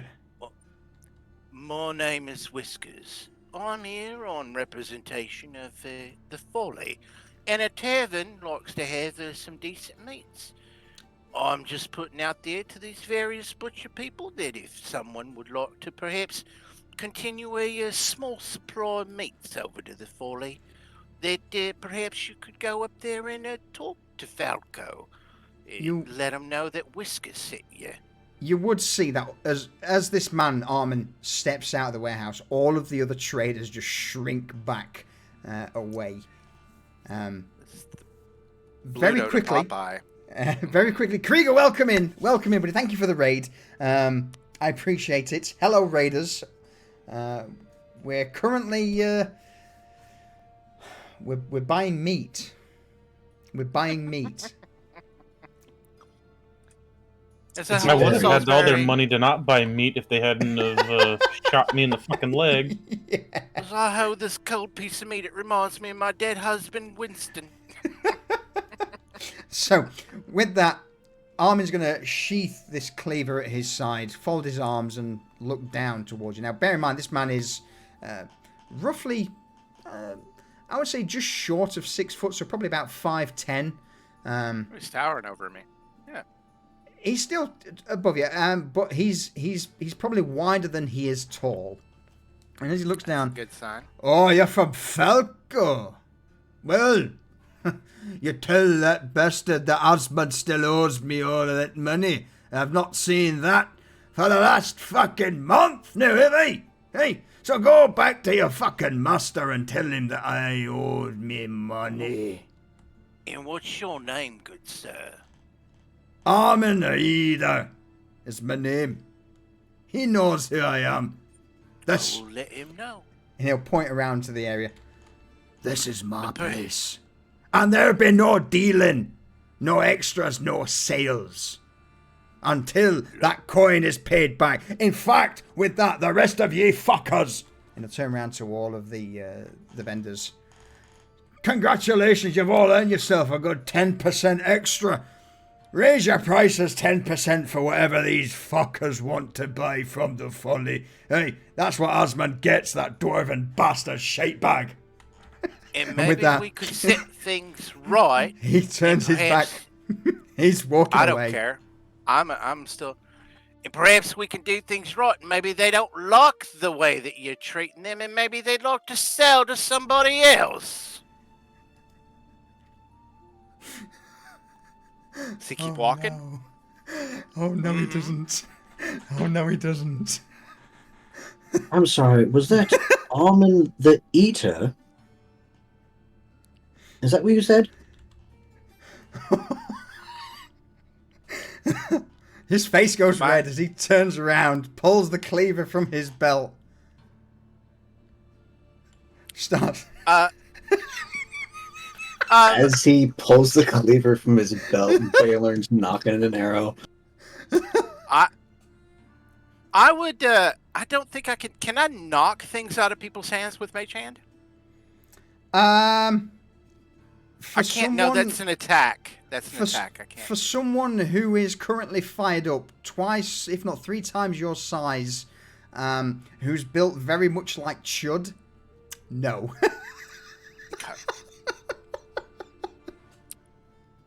But I can have my Mage Hand undo his belt on his pants and make them fall to the ground. You can, absolutely. Roll me a sleight of hand check. As he starts storming towards you, cleaver in hand, the mage hand just... Fuck off!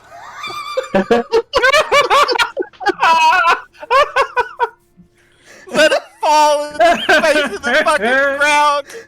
Let him trip my on his God. pants. That is exactly what happens. As he starts storming towards you, face like thunder, cheeks flushed red with rage and anger, the mage hand just whizzes around. Do you know what? You crit. I will let you describe, Whiskers, what happens.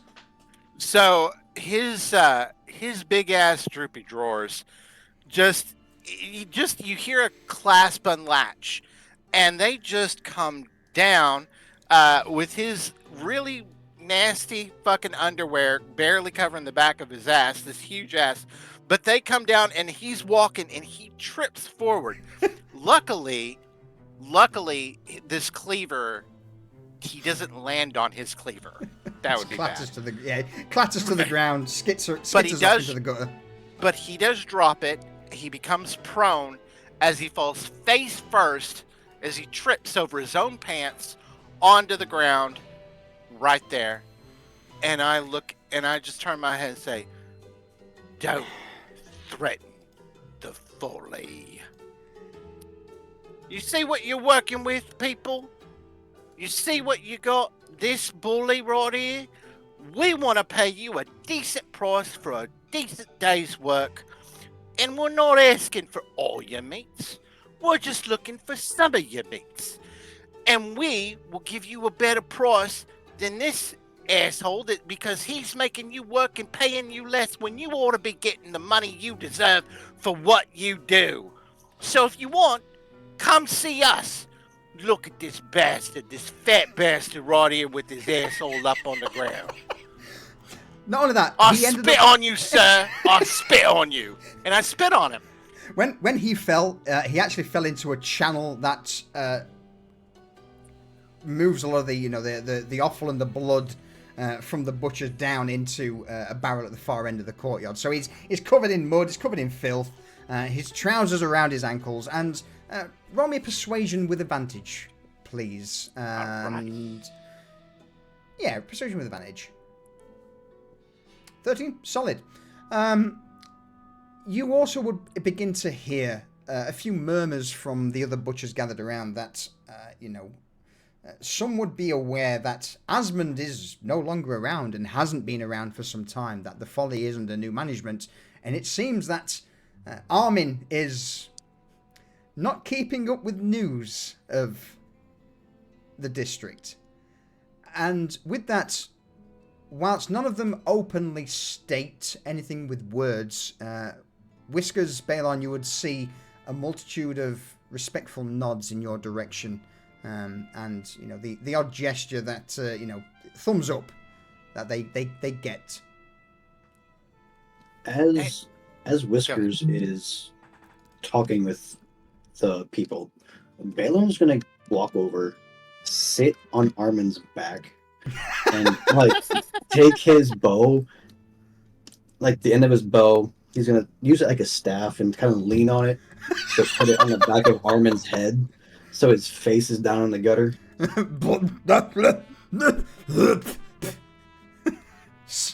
His face just hits the coagulated blood and filth in the gutter. And he's just gonna sit there and wait for Whiskers to finish with his negotiations. I suddenly just immediately turn back to the butchers, and I calm back down and I say, did you say that was going to be 37 silver? Is that the price I got? Was that right? No, actually 35, if it 35! seems that your hearing's All going right. good, sir. All right. So I start picking out some coin, and I start paying for the goods. Good work, hard work. You all deserve better than this, I can tell you that. And I will actually be kind enough to buy a little bit from everybody. All right. A little, but obviously the best seller, obviously with the cheapest prices, we're going to buy more from him, obviously. And we'll get some big old bags full of various meats and stuff for them. Do you spend the whole lot, the whole 47 silver? No, I don't. I won't spend any more than say 42, 40 of silver roughly. Yeah. And so that way I come back with some change. All right. Roll me. I'm going to ask for both Whiskers and Balon. I need you both to roll me 1d3 plus 1. Roll 1d3 plus 1. That work? Oh, that was bad. 6 bags of meat's not bad. With change. With change, and these are not just, small little bags. These are large linen sacks. Yes, granted, they will be slimy. They will be stained with old blood and meat juices, but you return with change and 6 bags of meat of various forms. And we took out a little thief that tried to steal the coin, and we still came out ahead. But yeah, the only thing that you will probably hear is eventually Balon, as you get off of Armin and he embarrassingly pulls his pantaloons back up, waddles back into the warehouse, muttering under his breath like, fucking husband, dwarven bastard, fucking lackeys of his bitch. But with that, though, you would all certainly get the impression that there may be a few backhanded, back alley deals to be had for the folly going forward from the butcher's market. Nice. Wonderful. Nice. Um, I say we return back to the folly with our groceries in hand. Yeah. How does this look? Because that's a lot of meat for a very small person, and I imagine I've got one strapped to my back. Trying to carry two. Or let's see, how many bags have we got? Did you say 6? 6. Yeah, our hands are gonna be tied. And I'm not gonna mage hand hold them because that's magic in public, and I wouldn't do that. But I almost don't care, but I do care. So let's see, one on the back, and I'm gonna struggle, but I'm gonna have one bag in each hand, kind of like holding it like grocery bags, trying to pressed against my chest at the same time. You know that walk between the car and the house when you're unloading groceries? Yeah, absolutely. That's the walk, you know? It's going to take me a little longer to get back. It is. But, Balon, are you struggling this much? He's not as small as Whiskers is. Nope. So he's got one strapped to his back. He figured out how to strap the other one to the front of him, and he's holding on to the other one with one hand. And he's just... I do still have a dagger in hand, by the way. Just in case. I got a dagger pulled. He's kind of stumbling along, but he's having a much better time. A much than easier Whiskers is. time. Alright. The journey back from Market Row takes a little longer. Mostly due to Whiskers. In fact, Whiskers, roll me just a dexterity saving throw, please. Sure. I happen to be good at dexterity, though, so that's good. Yeah. Makes sense. Crit fail. You shouldn't have said that. You're going to get the 1 now. Ability check you or just had to saving say throw? it. Ability, please. No, yeah, go for check. ability. Yeah, it's normal ability.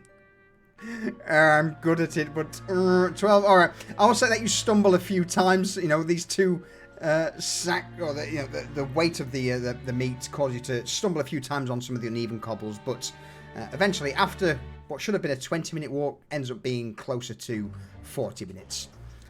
Okay. You reach the folly. Front door, kitchen door. Kitchen door. Let's go through the Yeah, back. kitchen door. All right, kitchen door. But at this point, it is getting close to late evening. You step into the kitchen, and as expected, have I lost his portrait? I have. What am I doing with my life? How can I lose fucking Francis? How could you do this? Terrible DMing. Right, there we go. Jesus Christ. The best character in the fucking campaign. Francis's natural language is emphysema, by the way. Folks. That's his natural language, emphysema.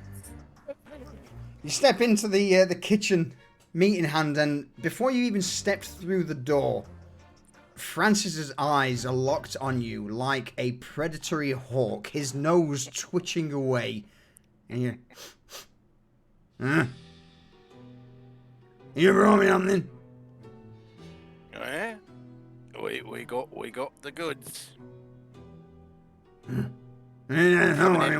What's all gonna go? Oh, you got the money, eh? I just need to sit these down and give this No, back to not on the Falco. floor, not on the floor. You're real on the counter over there. Yeah, on the counter over here. All right. If you see Falco, is he up front? No, I don't know. I mean, all I've been doing is not stirring the fucking insect stew for the last 8 hours. So. You got a lot better than insect stew for the night, that's for sure. Tomorrow we'll eat well. Try to lift up this package to put it on the counter because I'm so short. Francis, I'm gonna start... roll. Go on, Avalanche. Yep. I'm gonna roll perception to see if Uh-huh. I smell the meat in the back because they didn't come through the front. Yeah. I'm gonna set it. You're expecting it. You know they've gone out for stuff. You know they're coming back with meat at some point. So I'm gonna say DC is probably gonna be about 12. Yeah, let's go for DC 12, relatively low. Roll me a perception. Oh, your DC ears 12, might- 12 or more, you're good. Oh my god. Ears perked up when we opened the back door. He was like, he literally Somebody's looked up from his tankard, smelled the raw meat, and just his eyes dilate, and he just gets up without a word to anybody and just beelines for the back. As soon as he sees Whiskers, he takes the damn bag out of his hand, puts it up on the counter, grabs a hunk of raw meat, and just walks out eating it. Before Avalanche can take out a chunk of meat, Balorn is going to see him enter. He's going to see him set the bag, take the bag from Whiskers, set it down. But before he can reach his hand inside, Balorn's going to smack him over the head with his bow. It's not gonna stop him. It's literally not like. So, Balorn might not have noticed, but Whiskers probably would have noticed a couple of things over the past few days. One, Dog is mysteriously gone, like straight gone. Like nobody has seen Dog for days since the fight with. Oh yes, yesterday. Yeah. So nobody's seen Dog since, and okay.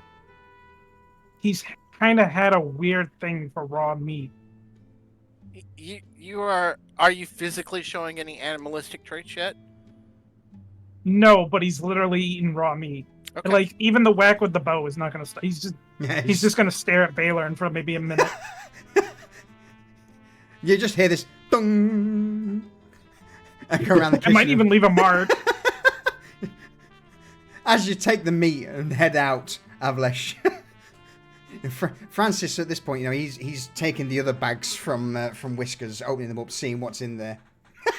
I don't notice. I don't put two and two together. I don't put two and two together yet. Thank fuck, we're not gonna have insect. Wolf. I'll do. What's? He takes a chunk of meat out of one of the sacks, licks it. Oh God. No, I'm not sure what that is, but what's that? Hare, rabbit. And he'll just go through the bags, giving you a chance to lay off the other sacks and head into the folly, where Falco, at this point, the tomes and parchment in front of him have all been closed, and he just seems to be... in fact, he's not actually sat at the desk anymore. It's more like that... he's off on one of the tables, just chatting with a few of the regular customers, a tankard in hand. As he glances towards you all. Oh, fucking hell, you're... time do you call this? I smile coming in, and I plop down the sack with 10 silver still left in it, or so, roughly. Yeah. And I look at it and say, "A job's done. You got 6 bags of big ass meat in the back. You got did the prisoner come in? That dirty bastard." Actually, Balorn, and Falco waved Balorn over as well and motioned towards the bench opposite him. Lyola, grab us a few drinks. Hey, go up. Cheers, sweetheart. With that, Lyola, the waitress, will dash off to the bar and return with a few drinks for both of you. Avlesh is probably sat at the counter just chomping away at this steak, but Falco will turn his attention back to you, Whiskers. Hey, that Valus, drow lad. Hey, he's here. All right. Yeah, we stopped the thief that tried to steal the coin. We got us 6 large big old bags of meats in the back, and some of the butchers down in that way may be coming in to try to sell you directly a nice inflow of meats at a decently reasonable price that I let them know that they could discuss with you. So that way we don't find ourselves in this insect situation anymore. And some big fat fuck, this butcher, came crawling out all pissed off because we was from the folly and said you owed him coin and all that. Well, I don't think he's going to be causing you much more problem anymore because I'm not saying I embarrassed him in front of all the people that were working for him, but I embarrassed him in front of all the people that were working for him, and we took care of that bastard a little bit too. So I think the butchers, some of the other butchers, will probably be coming in looking for. Hang on.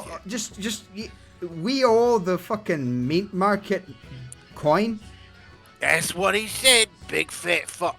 Going off about you owed him coin for weeks. No. The man's name was Armin the Eater, I guess. I don't know. No, Armin the Eater, he's the sort of head butcher of the fucking butcher's market, and I know that Osmond, previous proprietor of this place, had a bit of a deal, and basically Osmond seems to have flipped by moonlight. I was wondering why we had no fucking meat coming in from the...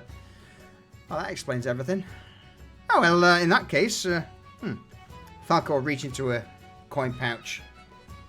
Drop 10 silver coin on the table. Split it halfway, 5 each. Take another 2, add them on top. After he's taken the coin pouch, you know, the pouch from you guys back, of course. For 7 silver. And on top of that, he'll add another 2, and he'll be like, do me a favor, just pop those over to, he'll glance over to the other side of the room, see Avlesh chomping in. Yeah, I'll let you two give those 2 to the fucking chomper over there. Well, I think he's already trying to get into the meats in the back, by the way. Yeah, I mean, if it becomes a problem, then, you know, Francis... I'm not too concerned. I reckon Francis would be able to fillet him in less than 7 seconds. All right, added 7 silver to my list. All right, I'll give these over to him on right now. Good work today. Thank you for not getting me killed. Though I was very tempted to kill that thief bastard that tried to take your coin. Well, just to let you know, that thief bastard now works for me. Look. And with that, Falco leans over the table. There was 3 of you lot who are, I'd like to hope, when I say this, that you're a little bit more savvy in regards to how this place fucking works when it comes to the streets. And you let one sly little bastard steal a bunch of silver out of your hand. So, I've hired him, and due to that, all previous transgressions are, for the moment, unless he fucks up, wiped clean. So, you may be working with him again in future. Do your best not to, He's got some sort of either, he got something, it's not a smoke bomb. He's got some sort of darkness that he encompassed the whole thing in. Oh, I think it might be magic. Careful. Maybe some sort of shadow mage or something. Alright, I'll let management know. Appreciate it. But with that, for the moment, I've not had any sort of new tasks from management, so take the rest of the night off. Tomorrow, I'll have some of you lot just out patrolling Market Row, lower streets. In fact, to be honest with you, I've got a chance that some of you could do with just heading into Piker, making sure everything is all calm over there. But hopefully, it'll just be a nice, easy fucking ride going forward. Keeping the peace, seeing off any sort of troublesome folks. Enjoy your drink, get some grub. I'll see you in the morning. All right. I'm going to go back and, Avlish, I'm going to go bring you your coin. as soon as you come over to Avlish, he's going to stop eating, like mid-chew, right? There's like blood and Yeah. kind of in his beard and everything, and he just slowly cranes his head over to you, Whiskers. Now, with a smile on my face, I hand you your coin. How much did you hand him? He gave me what? He gave me 2 to give so, you, or Avlesh, during the time when you were in the tavern, Falco would have gave you the 5 silver that was promised for the job. So he's adding you an additional 2. yeah. So I'm giving you. Okay. Yeah. So you get 7 Here you total. go. This is our bonus for getting everything done on top of our pay. He takes the 2 coins, pockets it, and then goes right back to eating his raw. I wouldn't even call it a steak. It's just No, it's whatever yeah. chunk he grabbed. Yeah, it's got bits of gristle. It's unpleasant. But it's raw meat. You eat on up, my friend. Enjoy your dinner. And I will go back, sit at the bar, look at my other rat friend over here. You did very well today as well. And you got the souls and things. We did well. We did good. Let's have a drink. And I will close out for me. Drinking from a pint there in the bar. Perfect. Relaxing for the rest of the night. Speaking of saws, Hang is on. Gwen still in the bar? No, she would not be at this point. She is. She's vacant. All right, so he will return. He will give those back whenever he can. So he'll sit at the bar and have a drink with Whiskers. All right. I may not have any more than 4 hit points at the end of this game session, but I didn't lose a single one tonight. Look at that. Whiskers, roll me a Constitution saving throw, please. Oh, shit. You had to say it. You had to say it. I know. All right. Saving throw or ability check? Saving throw. Constitution Oh, fuck. saving throw. All right. Those bags were simply too heavy. Oh, that's terribly unfortunate because it's at this moment as you're beginning to down yourself in the cup. That's the effects that would keep Wear you off. going. From the bloodshot, wear off. Pain starts to rack your body. The wounds start to throb. Colour, smell, sight. Oh, well, so sight, smell, hearing, your ears ring. Everything returns. And at that moment, before you can even take a sip from your tankard to reward yourself for a good day's work, you collapse on the ground in agony. Oh, no. Do I fall unconscious? Who knows? Valas, anything you wish to say or to bring to our attention before we close out today's session? Nope. But he knows who he's having a grudge with. Oh, I love it. It's good. It's good. Balon. I mean, that's ambiguous. It could be a couple of us. I mean, you're not wrong. Could be all of Balon. us. No, it's a specific person that stopped him from getting away. You're a little rat bastard.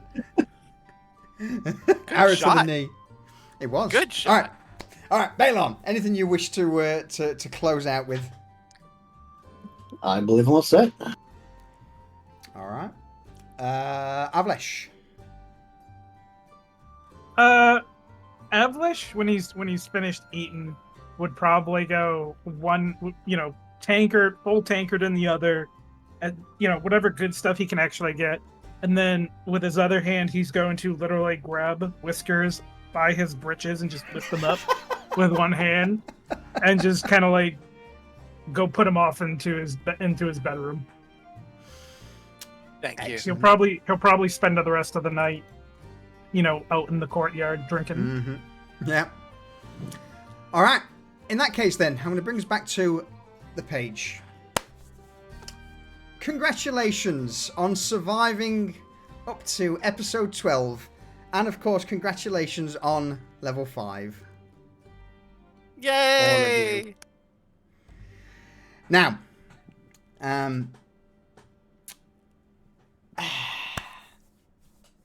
there are things to come. I'm not going to spoil it here because we still have another session of Chronicles to go. But for the moment, for those here, congrats. Valas, interesting character. I appreciate it. That was memes. That was great. Yeah, wild Look, introduction. I saw an unforgettable. opportunity when they split. Absolutely. It was just, I'm gonna take it. I certainly look I forward love the to, character. yeah, certainly look forward to the sessions going forth and learning a bit more about him. So apologies, it was it took a while to get to you, my dude. Yeah, it's all good. All Did good. you enjoy yourself? No, I knew. Oh, I did. Good. I don't So mind go it. I mean, everyone else had shit to do. I had to re-roll a character after Chud died, so I knew I was going to be appearing later. It's just a matter of when. No, but thank you. Sorry, I threatened to kill your new character tonight. You're lucky I didn't kill you, because I will admit I almost did a scorching ray to hit 2 on you and 1 on Div. Oh my god. I probably would have And- lived, not so much him. Yes.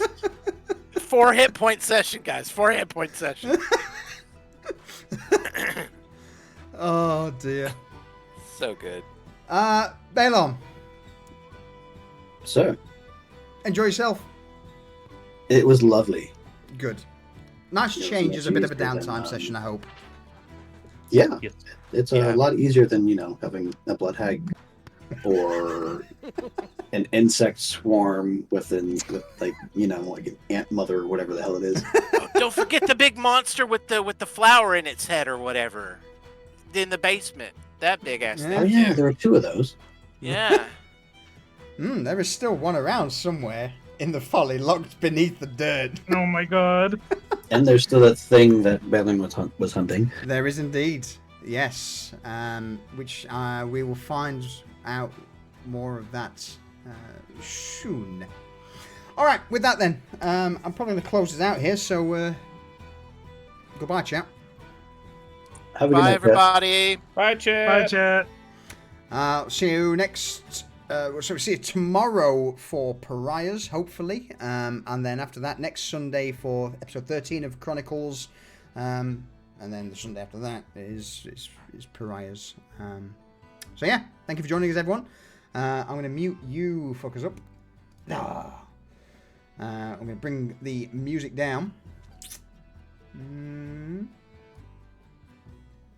going to say goodbye, everyone. Oh, perfect time for fucking adverts, just as we're ending. So yeah, good shit. Thank you everyone for joining us. That button. Oh.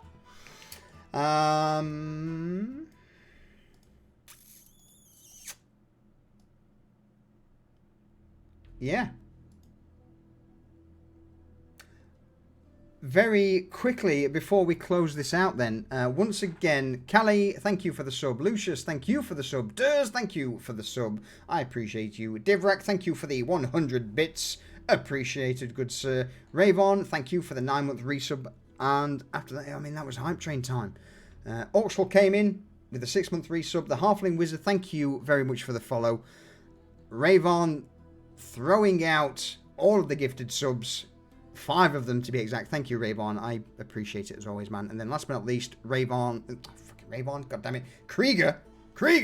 Thank you for that raid. So yeah, everyone who stuck around, I hope you enjoyed yourselves. As much as we did. And hopefully I'll see you all tomorrow for Chronicles. But with that, I'm going to try and find someone to raid. So, ta-ta. Ta-ta for now.